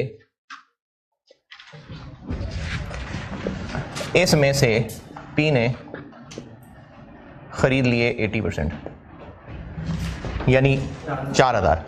अब इन 4,000 शेयर्स को खरीदा किससे है? एस से, एस के पुराने शेयर होल्डर से, और बदले में पेरेंट जो पैसे देगा वो एस को देगा, नहीं उन पुराने शेयर होल्डर्स को। तो पैसे तो मैंने जो बोला मतलब कैश, कॉन्सेप्ट नहीं, बात है कि कैश नहीं प्राइस देनी है। अब वो प्राइस कैश भी हो सकती है नॉन कैश भी हो सकती है। जो पेरेंट ने एस के पुराने लोगों से 4,000 शेयर्स खरीदने हैं, उन 4,000 शेयर्स के बदले पी ने क्या कंसिडरेशन देनी है, तो जो कंसिडरेशन देनी है वो है पी की इन्वेस्टमेंट, यानी इन्वेस्टमेंट डेबिट, क्रेडिट क्या कि पी कंसिडरेशन क्या दे रहा है। तो इस परचेज की जो कंसिडरेशन है वो कैश के अलावा भी हो सकती है। कैश हो सकता है, अच्छा कैश भी मैं दो तरह का कह देता हूं, इमीडिएट कैश हो सकता है, डेफर्ड कैश हो सकता है। यानी उन लोगों को कहा कि शेयर्स के बदले 25 रुपए तो अभी लो ना, 5 रुपए हम 3 साल बाद देंगे। अच्छा वो 5 रुपए 3 साल बाद देंगे तो तरसा तरसा के पैसे देना चाह रहे हैं, पैसे भी है नहीं तरसा तरसा के नहीं पैसे देना चाह रहे, अभी है नहीं, तो उनको कहा गया 25 रुपए ले लो, बाकी 5 रुपए हम तुम्हें 3 साल बाद दे देंगे। हो सकता है अभी देने होते तो 27 में बात तय हो जाती, लेकिन जो कि 3 साल इंतजार करा रहे हैं तो ज्यादा पैसे दे रहे हैं, तो इमीडिएट कैश भी हो सकता है, डेफर्ड कैश भी हो सकता है। फिर इसके अलावा हम कैश की बजाय शेयर एक्सचेंज भी कर सकते हैं। अच्छा शेयर एक्सचेंज का मतलब यह है कि उन लोगों से एस के शेयर्स ले रहे हैं और बदले में अपने शेयर्स इशू कर रहे हैं, तो शेयर्स एक्सचेंज, तो शेयर एक्सचेंज भी हो सकता है। शेयर्स की बजाय शेयर्स, ऑर्डिनरी शेयर्स की बजाय डेट इंस्ट्रूमेंट भी दे सकते हैं। एस के शेयर्स ले रहे हैं, बदले में अपने शेयर्स दे रहे हैं, तो शेयर एक्सचेंज। एस के शेयर ले रहे हैं और बदले में अपना डेट इंस्ट्रूमेंट दे रहे हैं, डिवेंचर इशू कर रहे हैं, टीएफसी इशू कर रहे हैं, तो हम उसको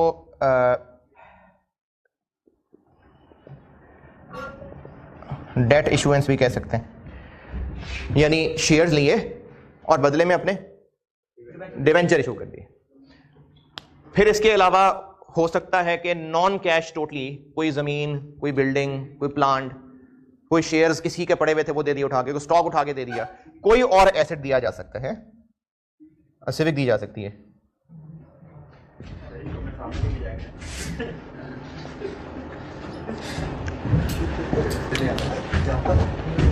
और इसके अलावा एक और चीज है जो कंफर्म नहीं है, डिपेंडेंट है किसी चीज पे, उसको कहते हैं कंटिंजेंट कंसिडरेशन। कोई ना कोई शर्त लगा देंगे और उस शर्त पे डिपेंडेंट होगा कि अगर वो शर्त पूरी हो गई तो इतनी अमाउंट और दे देंगे। ये तो कंफर्म है, ये जो मैंने ब्लैक में लिखा है ये तो कंफर्म है। एस के शेयर्स खरीद रहे हैं, उन लोगों को 25 रुपए फौरन दे रहे हैं, 5 रुपए 3 साल बाद देंगे। हो सकता है कैश भी दे रहे हो और हर शेयर के बदले अपना शेयर भी दे रहे हो सकता है शेयर भी दे रहे हो, डिवेंचर भी इशू कर रहे हो। यानी इन सब में से कोई एक भी हो सकता है, मिक्सचर भी हो सकता है। लेकिन ये जो मैंने काले में मिसालें लिखी हुई हैं ये तो सर्टन है और हम पे कर रहे हैं। नीला ये है कि उन लोगों को कहा होगा कि इतनी तारीफें तुमने ऐसी की हैं, अगर हमने इसकी वो परफॉर्मेंस देखी जो तुमने बात की है तो हम 4 रुपए शेयर और दे देंगे। अब वो शर्त कोई भी हो सकती है, हो सकता है कहा हो कि 3 साल की हम परफॉर्मेंस देखेंगे, अगर एस, जैसे वो IFRS 2 में शर्तें होती थी, अगर तो एस की सेल्स 600 मिलियन से ज्यादा निकल गई, वाकई तुमने तारीफें इतनी की हैं, तो हम तुम्हें 4 रुपए पर शेयर और दे देंगे। अगर नहीं तो बस ये 4 रुपए नहीं मिलेंगे। सेल्स मिसाल है, प्रॉफिट हो सकता है, शेयर प्राइस हो सकती है, मार्केट शेयर हो सकता है, कोई भी शर्त हो सकती है। तो एस के शेयर्स जिन लोगों से खरीद रहे हैं, बदले में उनको जो परचेज कंसिडरेशन दे रहे हैं वो कैश भी हो सकती है, अदर फॉर्म्स भी हो सकती हैं। लेकिन ये ब्लैक और ब्लू में फर्क ये है कि ये तो अमाउंट सर्टेन है जो हमने देनी है, ये किसी चीज पे डिपेंडेंट है। अब इन सब में से इन्वेस्टमेंट तो डेबिट होनी है, क्रेडिट क्या होना है वो एक एक करके बताता हूं।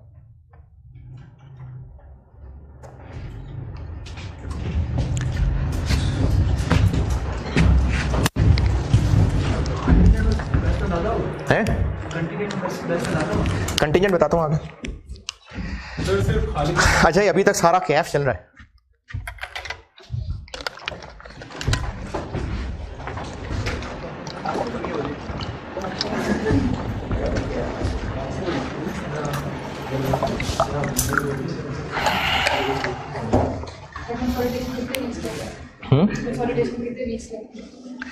कितने वीक्स लगेंगे,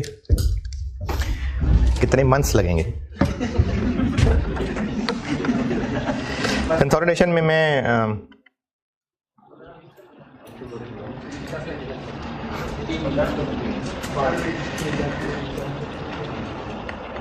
मैं इसमें लेता हूं तकरीबन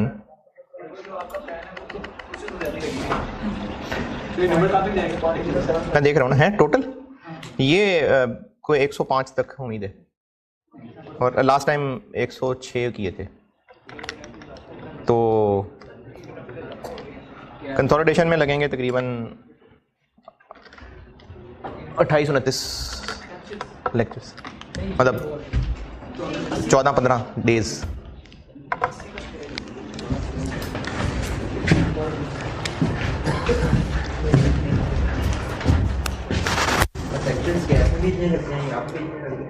ये आप एक 15 दिन कह रहा हूं मैं, यानी 30 लेक्चर तकरीबन। टोटल लेक्चर्स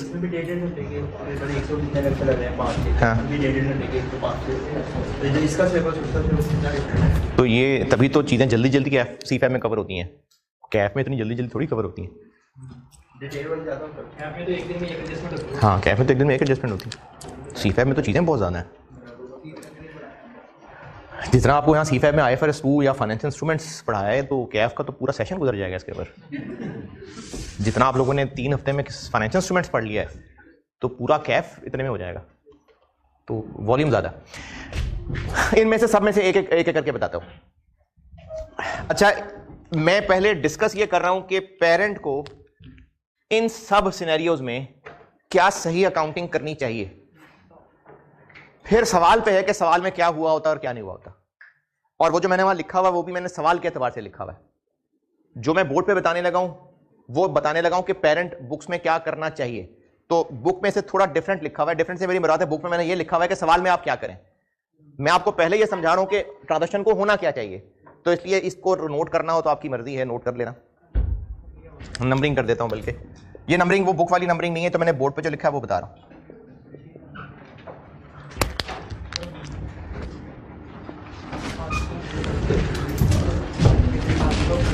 फिगर्स से मिसालें लेता रहूंगा और बताता रहूंगा कि इनमें अकाउंटिंग क्या होनी चाहिए। पहली मिसाल बता रहा हूं। पेरेंट ने एस के लिए 4000 shares against cash payment of ₹25 पर शेयर। तो पेरेंट को अपनी बुक्स में, कंसोलिडेशन की बात नहीं कर रहा क्योंकि ये कोई कंसोलिडेशन एडजस्टमेंट थोड़ी है, ये तो पेरेंट को अपनी बुक्स में रिकॉर्डिंग करनी है। तो पेरेंट को क्या करना चाहिए? इन्वेस्टमेंट डेबिट और कैश क्रेडिट। कितने से? 4000 × 25,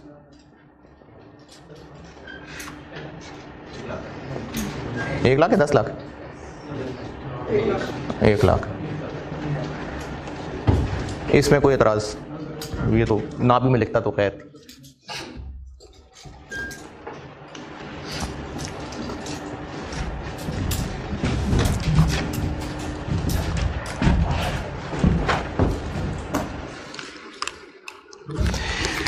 ये जो आप लेक्चर नोट कर रहे होंगे ना, आप क्या नोट कर रहे हैं, मैं आपको ये बता रहा हूं कि इन ट्रांजैक्शन को पी को कैसे कैसे रिकॉर्ड करना चाहिए।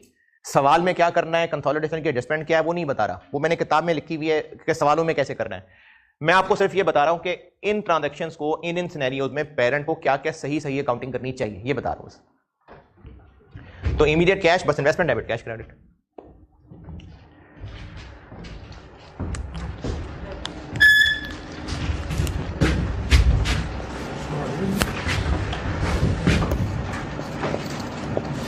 पी ने एक्वायर किए 3000 शेयर्स ऑन 1 जनवरी 19।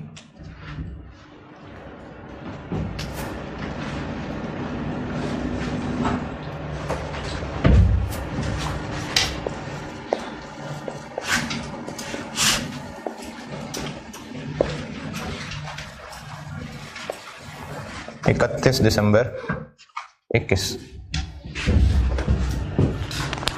1 जनवरी 19 को शेयर्स खरीदे, पैसे देगा 31 दिसंबर 21 को, 3 साल बाद।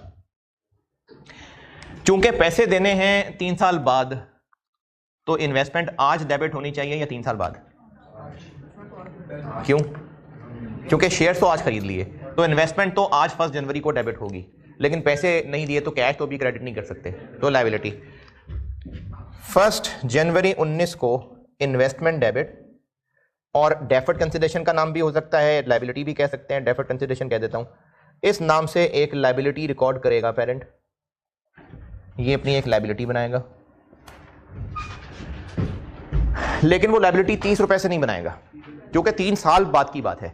तो इसके लिए वो करेगा डिस्काउंटिंग। 3000 शेयर्स 30 रुपए की पीवी। अब इसके लिए कोई मुनासिब सा डिस्काउंट रेट होना चाहिए, जो इसका कॉस्ट ऑफ कैपिटल भी हो सकता है, वो कॉस्ट ऑफ कैपिटल ही हो तो बेहतर है। लेट्स से 10%, लेट्स से 10%, तो इनटू 1.1 पावर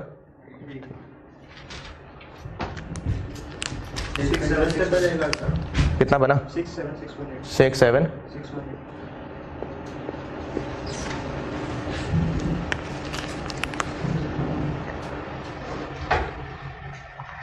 और मैं हर साल की एंट्री नहीं कर रहा क्योंकि आप फाइनेंशियल इंस्ट्रूमेंट्स पढ़ चुके, चीते हो गया फाइनेंशियल इंस्ट्रूमेंट्स पढ़ के, तो वो 3 साल तक इंटरेस्ट एक्सपेंस बनाएगा।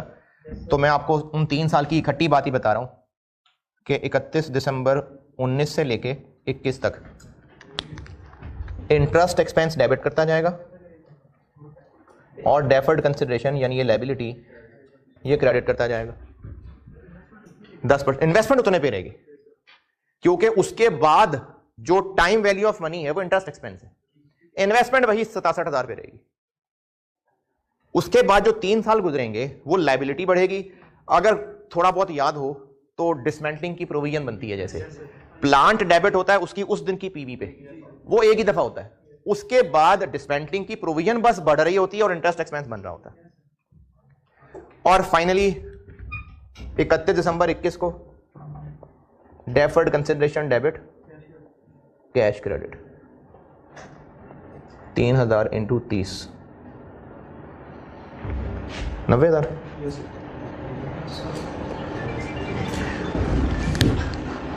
तो पेरेंट को इसकी अकाउंटिंग करनी चाहिए इन्वेस्टमेंट डेबिट एक्विजिशन डेट की इस पेमेंट की पीवी, जो पेमेंट उसने एग्री की है उस पेमेंट की पीवी एक्विजिशन डेट की इन्वेस्टमेंट डेबिट।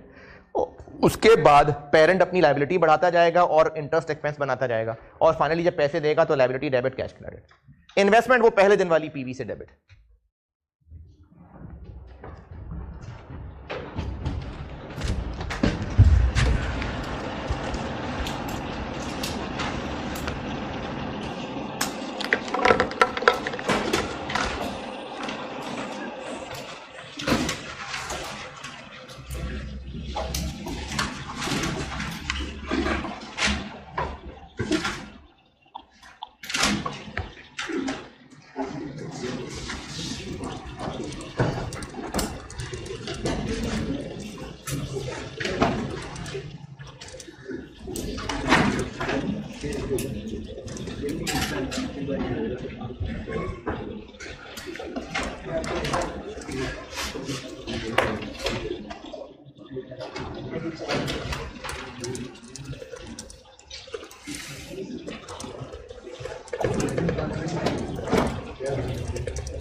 जी नोटेड। तो मैं तीसरी मिसाल बताऊं,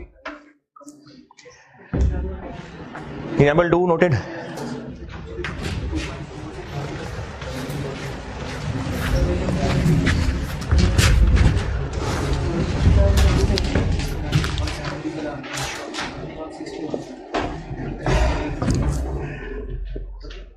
पी ने एस के 2000 शेयर्स खरीदे। Yes sir.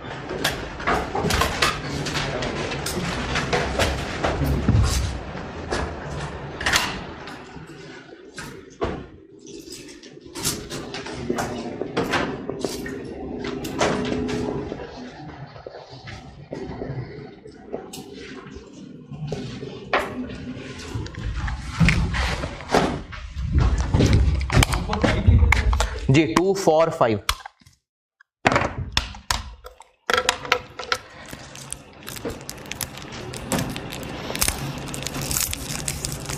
वैसे तो अंग्रेजी में ये क्लियर करना चाहिए कि 2 किसके और 5 किसके।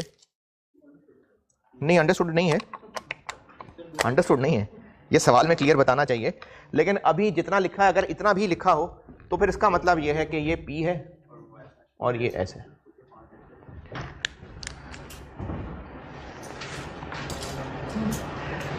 S के जो 2000 शेयर्स ले रहा है उसके बदले अपने कितने शेयर इशू कर रहा है? 2 for 5 का मतलब है हर 5 के बदले 2, तो 2000 शेयर्स लेके अपने कितने? 800। कैसे? 2/5 कर देंगे, यानी हर 5 के बदले 2, तो 2000 इंटू 2/5। उस वक्त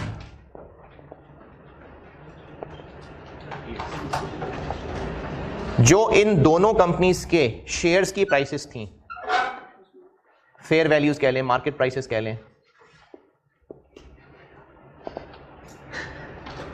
P का शेयर और S का शेयर, S का शेयर था उस वक्त मार्केट में 22 रुपए का और P का शेयर था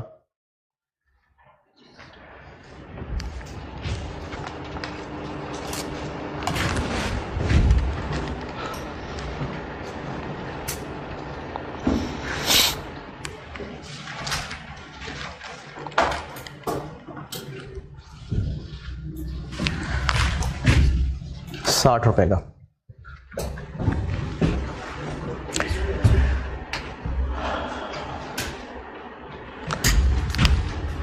तो P को करना ये चाहिए कि इन्वेस्टमेंट डेबिट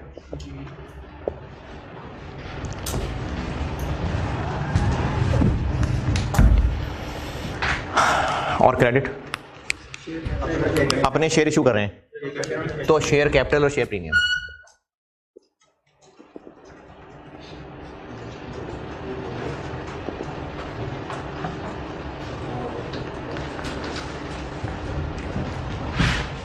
और ये इफरिक 9 पढ़ाते हुए, इफरिक 19 पढ़ाते हुए भी बात की थी कि IFRS 9 में, इफरिक 99 ही बोल दिया मैंने, था कुछ इफरिक 19 के सिर्फ फाइनेंशियल इंस्ट्रूमेंट्स IFRS 9 के अंदर ये बात है कि हम जो इन्वेस्टमेंट खरीद रहे हैं उसकी फेयर वैल्यू पे रिकॉर्ड करते हैं। वरना जनरली अकाउंटिंग में क्या होता है, जो चीज भी हम खरीदते हैं उसके बदले जो हमारे पास से जा रहा है उतने पे रिकॉर्ड होता है। तो यहां भी ऐसे ही कि हमारे पास से जा क्या रहा है, हमारे पास से 60 रुपए के शेयर्स इशू हो रहे हैं, जा रही मतलब हम 60 रुपए के शेयर्स इशू कर रहे हैं और पैसे नहीं ले रहे। तो हमें वो S के शेयर्स खरीदना कितना कॉस्ट कर रहा है कि हम 60 रुपए वर्थ के अपने 800 शेयर्स दे रहे हैं। 800 वाली बात, 2000 S के लेके हम अपने 800 शेयर्स दे रहे हैं, तो हमें S के 2000 शेयर्स खरीदना कॉस्ट ये कर रहा है कि हम इतनी वर्थ के शेयर इशू कर रहे हैं और पैसे नहीं ले रहे। तो हमें ये इन्वेस्टमेंट कॉस्ट कर रही है 800 इंटू 60 रुपए, और ये 800 ये है कि S के शेयर्स इंटू 2/5, ये 800 है। यानी हम अपने कितने शेयर इशू कर रहे हैं, कितना हो गया 48,000, और अगर 10 रुपए फेस वैल्यू है तो 8,000 और 40,000।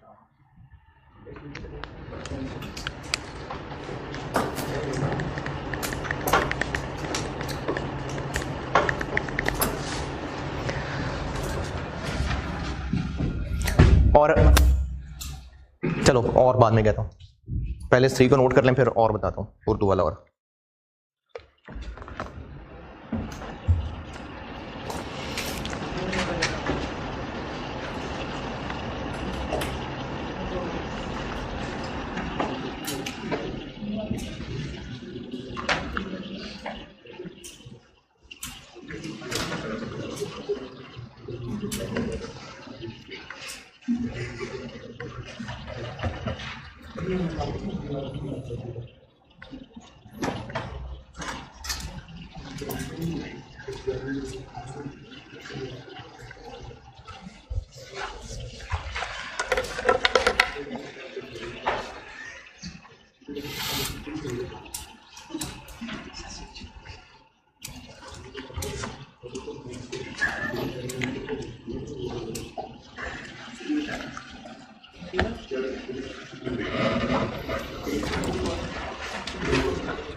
ये नोटेड। अच्छा, इसमें ना मैंने लिखी हुई वैसे बात ये, अगर ये नहीं पता, ये नहीं पता तो फिर तो 60 रुपये नहीं पता, तो ये तो हम नहीं कर सकते। नहीं, 800 तो पता है, मतलब ये नहीं कि कुछ, मतलब ये तो पता ही होगा हम कितने शेयर्स दे रहे हैं। हो सकता है ना पी एक लिस्टेड कंपनी ना हो, तो 60 रुपए नहीं है, फिर क्या करें? फिर 22 रुपए से काम चला लें। 800 इंटू 22, 2000 इंटू 22। नहीं, 800 पता होगा, लेकिन फिर 800 नहीं यूज करेंगे। हाँ, फिर हम यहां पर 2000 इंटू 22 करेंगे। 2000 इंटू 22 यानी 44,000, 8,000 और 36,000 है। नहीं, ये पता है हमें 2 for 5, इसलिए हमें ये पता है कि हम अपने कितने शेयर्स दे रहे हैं, लेकिन 60 रुपए नहीं पता, तो फिर नहीं पता तो फिर इससे काम चला लेंगे, यानी फिर 2000 इंटू 22 कर लेंगे। प्रायोरिटी है कि अपने शेयर की फेयर वैल्यू। अगर नहीं पता तो फिर एस के 22 रुपए भी चल जाएंगे। 2000 इंटू 22, 22 रुपए किसकी वैल्यू है? तो उसको हम अपने शेयर से तो मल्टीप्लाई नहीं कर सकते ना।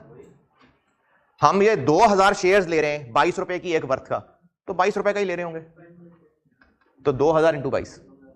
तो अगर हमारे शेयर की वर्थ नहीं पता तो एस वाले से भी काम चल जाएगा, लेकिन फिर वो 2000 इंटू 22 होगा। कैपिटल में तो हमारे शेयर्स ही आएंगे ना। हमें ये तो पता ही है कि 800 शेयर्स दे रहे हैं, और जो डिफरेंस है वो प्रीमियम। ये वैसे 60 रुपए नहीं पता वाली भी लाइन लिख लें तो अच्छा है।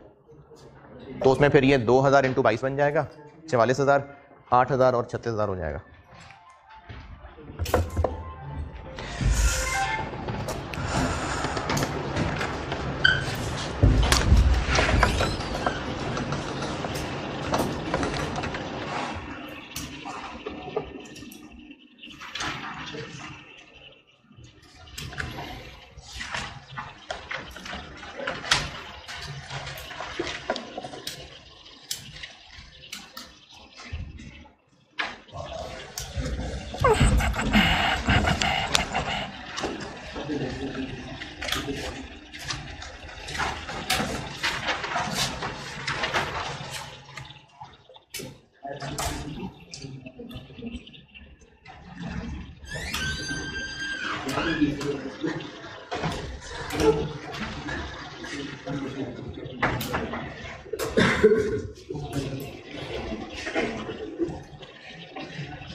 चलें बस, काफ़ी जज़ाकल्लाह।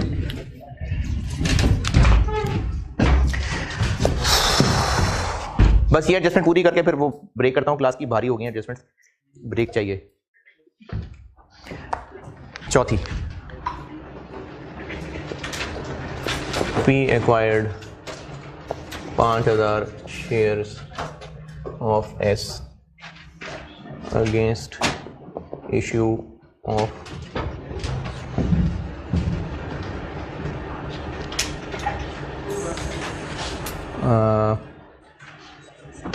one debenture for every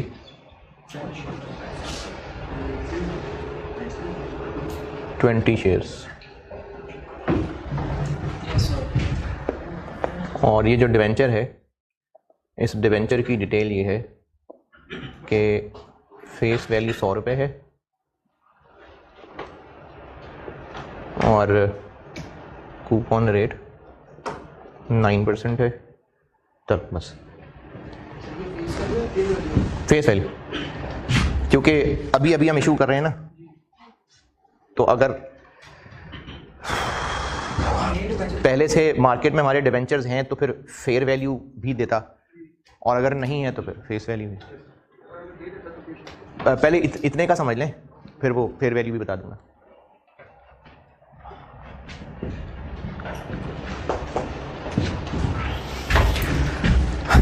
तो एक्विजिशन डेट पे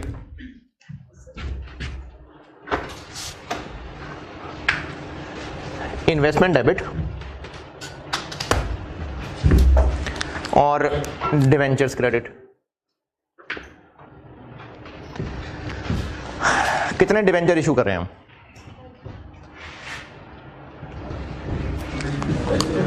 हाँ जी, 1 for 20।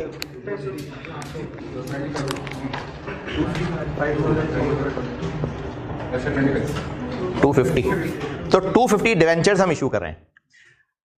अगर उनकी इनिशियली बस यही अमाउंट है और उसके अलावा इनकी अभी फिलहाल फेयर वैल्यू कोई नहीं है, तो फिर तो 100 रुपये पे रिकॉर्ड हो जाएंगे।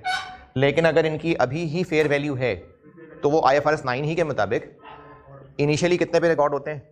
Fair value of liability. तो वो फेयर वैल्यू है तो फेयर वैल्यू हो जाएगी, नहीं है इस मिसाल में तो 100 रुपये। तो हम लोग 250 डिवेंचर इशू कर रहे हैं, तो 250 इंटू 100 रुपये, तो हमें फिर ये शेयर्स खरीदना इतना कॉस्ट कर रहा है।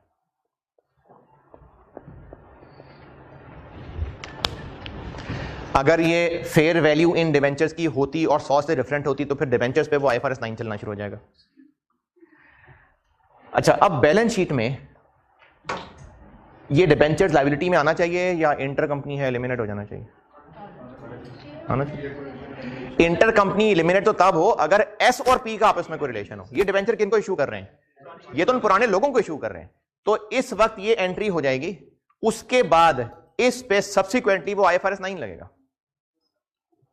इन्वेस्टमेंट बस डेबिट हो गई, अब सब्सिक्वेंटली इसके ऊपर IFRS 9 लगना है। फाइनेंशियल लायबिलिटी है ये, अमॉर्टाइज कॉस्ट, इसके ऊपर सब्सिक्वेंटली अब अमॉर्टाइज कॉस्ट लगनी है।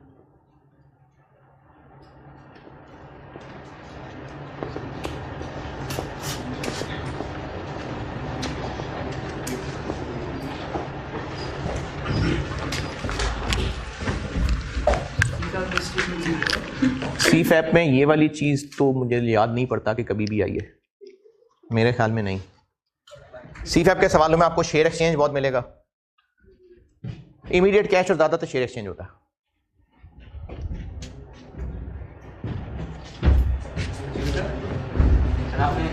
बयान उधर ही जी।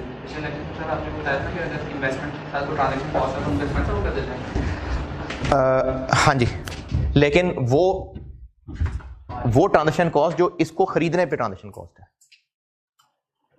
इसको खरीदने वाली ने एक्सपेंस बनना है। साथ ब्रैकेट में लिखा हुआ था कि अगर इनको इशू करते हुए कोई ट्रांजैक्शन कॉस्ट है तो उस पर IFRS 9 वाली अकाउंटिंग ही करनी है। वो जो एक्सपेंस है ना, वो ब्रैकेट में लिखा हुआ था कि वो ट्रांजैक्शन कॉस्ट जो हमारे शेयर या डिवेंचर इशू करने पे हो रही है उस पर IFRS 9 वाली अकाउंटिंग है। जो मैंने एक्सपेंस बनाने को कहा था वो उस ट्रांजैक्शन कॉस्ट को कहा था जो S के शेयर्स खरीदने के ऊपर आ रही है। जैसे अगर S के शेयर्स खरीदने के लिए ब्रोकर को पैसे दे रहे हैं तो उसको तो कैश ही दे रहे होंगे, वो कैश एक्सपेंस बनेगा हमारा। पेरेंट बेशक उसको अपने पास इन्वेस्टमेंट डेबिट कर रहा होगा, लेकिन कंसोलिडेशन करते हुए उसको हम इन्वेस्टमेंट से निकाल के एक्सपेंस बना देंगे। लेकिन अगर डिवेंचर इशू करने के ऊपर कोई एक्सपेंस होता तो वो इस इनिशियल मेजरमेंट के अंदर कवर होता।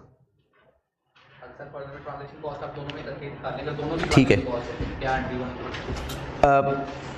पहले एस के शेयर्स खरीदने के ऊपर ट्रांजैक्शन कॉस्ट ले लेते हैं 3,000 रुपए।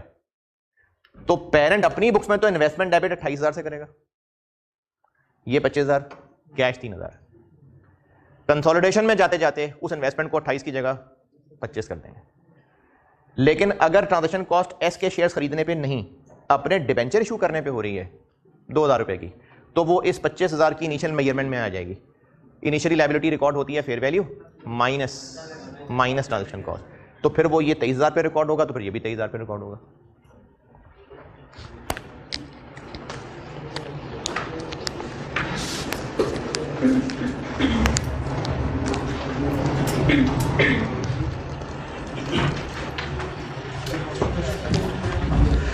बस 2 चीजें कर रहा हूं, वो खत्म कर रहा हूं, ये 2 चीजें हैं। क्या नहीं आएगी समझ? हाँ जी, ओ 1 मिनट, क्या क्या?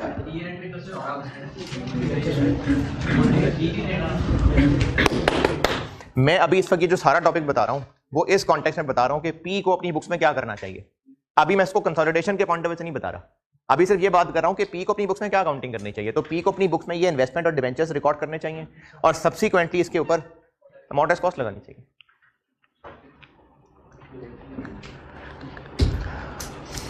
बस 2 रह गए पॉइंट।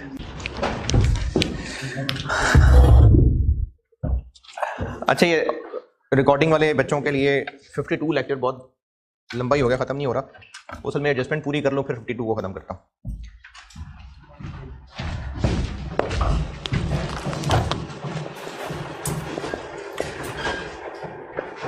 पी ने 5,000 शेयर्स लिए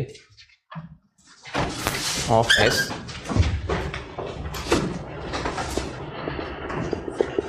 against transfer of land having net book value of ₹5 million और ज़्यादा हो गए 50,000 और फेयर वैल्यू 65,000 पाउंड। चलो हैविंग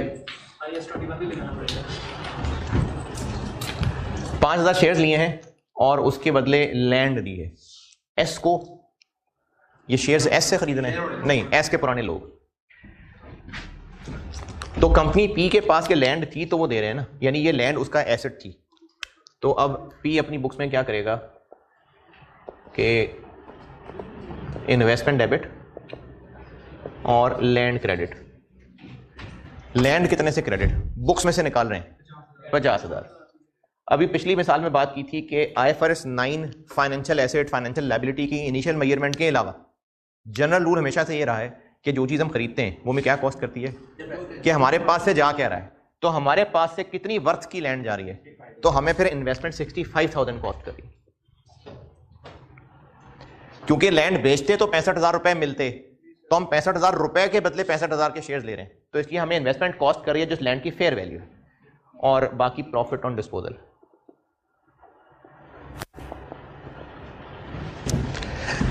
यानी इन्वेस्टमेंट कितने से डेबिट होगी? जो अदर एसेट दे रहे हैं उसकी फेयर वैल्यू है।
मेरे लिए खुशखबरी।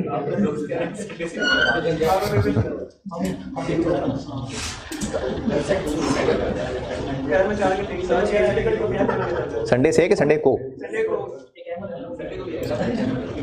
चलो ठीक है।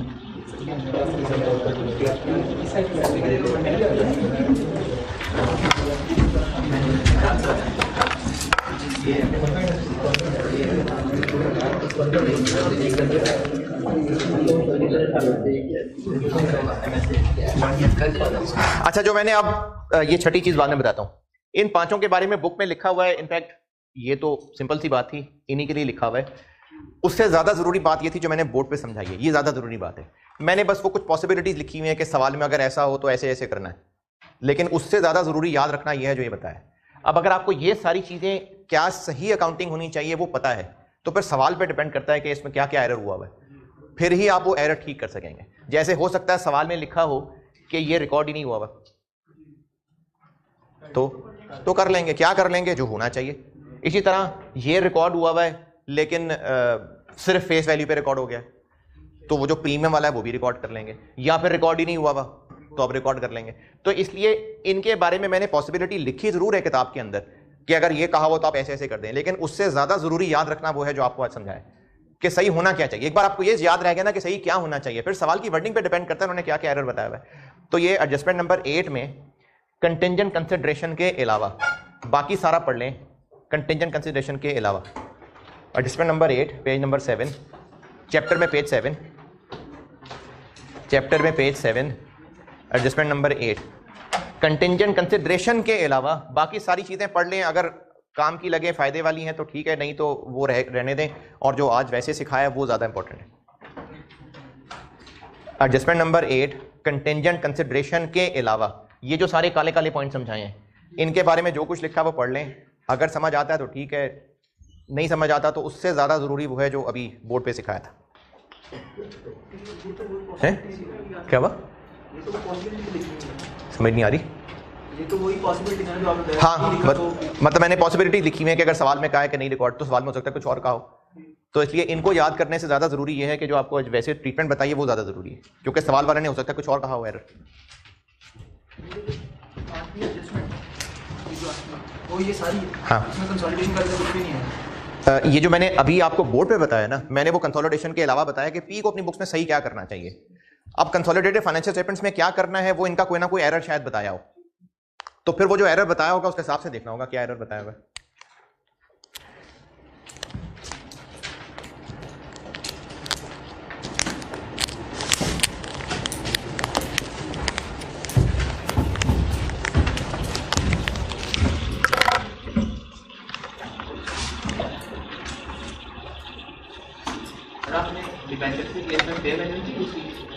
वो मैंने दी नहीं थी ना फेस वैल्यू, फेयर वैल्यू मैंने कहा, वैसे बोला था कि अगर फेयर वैल्यू होती तो फिर हम वो IFRS 9 वाली इनिशियल अमाउंट लेते, तो फिर फेस वैल्यू ले लेते। हाँ, यानी इन सब के नहीं, ये तो पीवी, ये तो कैश है ना, ये कैश है, ये कैश की पीवी है। इन तीनों के अंदर जो चीज़ हम दे रहे हैं उसकी फेयर वैल्यू, वो इफेक्ट 19 था ना कि एक लोन, अब हम अचानक कह रहे हैं जी शेयर ले लो, बात खत्म करो, तो उसमें भी हमने शेयर्स की फेयर वैल्यू ली थी। तो लेकिन छोड़े इफेक्ट 19, मैंने जो भी बोला, ये दोनों तो कैश हैं। इन तीनों में जो हम क्रेडिट कर रहे हैं उनकी फेयर वैल्यू, एक में आप कह रहे हैं कि जो हमारे पास से जा रहा है वो, हाँ तो वही ना क्रेडिट जो हो रहा है। अगर ये नहीं पता दूसरा केस कौन सा? सर मैं वैसे ही 2 केस बना रहा हूँ कि अगर एक तो केस ये है कि जो भी हमारे पास से जा रहे हैं इन्वेस्टमेंट के बदले हम, ये सिर्फ और सिर्फ ये शेयर्स में मैंने बोली थी कि अगर हमें इनकी फेयर वैल्यू नहीं पता, हमारी कंपनी लिस्टेड नहीं है, तो चलो फिर एस के शेयर्स ले लेते हैं। ये सिर्फ शेयर्स में IFRS 3 में बात लिखी हुई है, सिर्फ शेयर्स के बारे में लिखी है बात। इन तीनों के अंदर ये तीनों जो हम क्रेडिट कर रहे हैं उसकी फेयर वैल्यू, उसकी फेयर वैल्यू, क्योंकि हमारे पास से वो जा रहा है, हम शेयर इशू कर रहे हैं, हम डिबेंचर इशू कर रहे हैं बगैर पैसों के, हम लैंड दे रहे हैं, तो हमें शेयर्स लेने की कॉस्ट क्या पड़ रही है कि इनकी फेयर वैल्यू क्या है। तो इन तीनों में कॉमन बात यह है कि इनकी फेयर वैल्यू से इन्वेस्टमेंट डेबिट होनी है। ये तो पता है कितनी अमाउंट है और ये जितनी अमाउंट है उसकी पीवी है, तो इन तीनों में इन्वेस्टमेंट डेबिट होनी है इनकी फेयर वैल्यू से। तो जो मैंने किताब में लिखा वो मैंने वैसी पॉसिबिलिटीज लिखी हुई है, लेकिन हो सकता है सवाल में उनसे डिफरेंट एरर बताया हो, इसलिए उस लिखे में से ज्यादा जरूरी है जो पिछले एक घंटे से बता रहा हूं।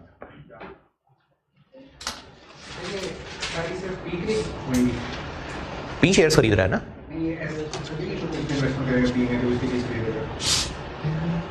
यानी पी ने भी इन्वेस्टमेंट की हो, एस ने भी इन्वेस्टमेंट की हो, नहीं कोई चीज खरीद ले कि शेयर खरीद ले,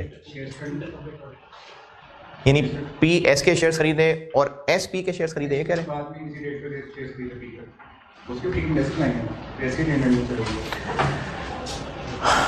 होता नहीं है सवालों में ऐसा, मतलब चलें लास्ट कंटिंजेंट कंसिडरेशन, लास्ट ये इस एडजस्टमेंट का लास्ट, अभी हैं 2-3 चीजें और। कंटिंजेंट कंसिडरेशन, कंटिंजेंट कंसिडरेशन की अमाउंट निकालने में और कोई आईएस नहीं है, ये आईएफआरएस 3 ही बता रहा है। ये पैसे अभी दे दिए हैं? नहीं, ये पैसे देने हैं बाद में अगर कंडीशन पूरी हो गई तो अभी चूंकि पैसे दिए नहीं हैं इसलिए इन्वेस्टमेंट डेबिट और कैश क्रेडिट तो नहीं होगा, यानी एक्विजिशन डेट पे ये जो मैंने वहां अंग्रेजी लिखी है वही काफी है, इन्वेस्टमेंट डेबिट, और हमें इसके नाम की एक लायबिलिटी बनानी पड़ेगी। इस अमाउंट से इसकी उस वक्त एक फेयर वैल्यू निकालनी पड़ेगी। वो फेयर वैल्यू कैसे निकलेगी? ये जो कंटिंजेंसीज होती है ना कि ये हुआ तो ये हुआ तो ये, ना हुआ तो क्या, हो गया तो क्या, इनकी वैल्यू निकालने के लिए कोई ना कोई स्टैटिस्टिकल मॉडल होता होगा, तो इसकी आपको वैल्यू गिवन होनी चाहिए, इसकी फेयर वैल्यू गिवन होनी चाहिए। लेकिन एक तरीका यह हो सकता है कि हमने उन लोगों को कहा है कि अगर कंपनी के प्रॉफिट्स इतने % बढ़ गए तो हम तुम्हें 50 रुपए दे देंगे। अब वो बढ़ेंगे कि नहीं बढ़ेंगे, वो टारगेट मीट होगा कि नहीं होगा पता नहीं, प्रोबेबिलिटी है 0.4, तो इसकी वर्थ है 20 रुपए। दोबारा सुने, ये जो कंटिंजेंट कंसिडरेशन है ना, ये हमारी तरफ से एक वादा है जो किसी चीज पे डिपेंडेंट है। हमने कहा है 50 रुपए देंगे लेकिन अगर फलाना काम हो गया तो। अब इस कंटिंजेंसी की फेयर वैल्यू निकालने के लिए कोई ना कोई स्टैटिस्टिकल मॉडल होगा, वो पी को खुद देखना पड़ेगा। एग्जाम की बात नहीं कर रहा, वैसे बता रहा हूं कि उसके लिए वो कौन सा मॉडल लगाए।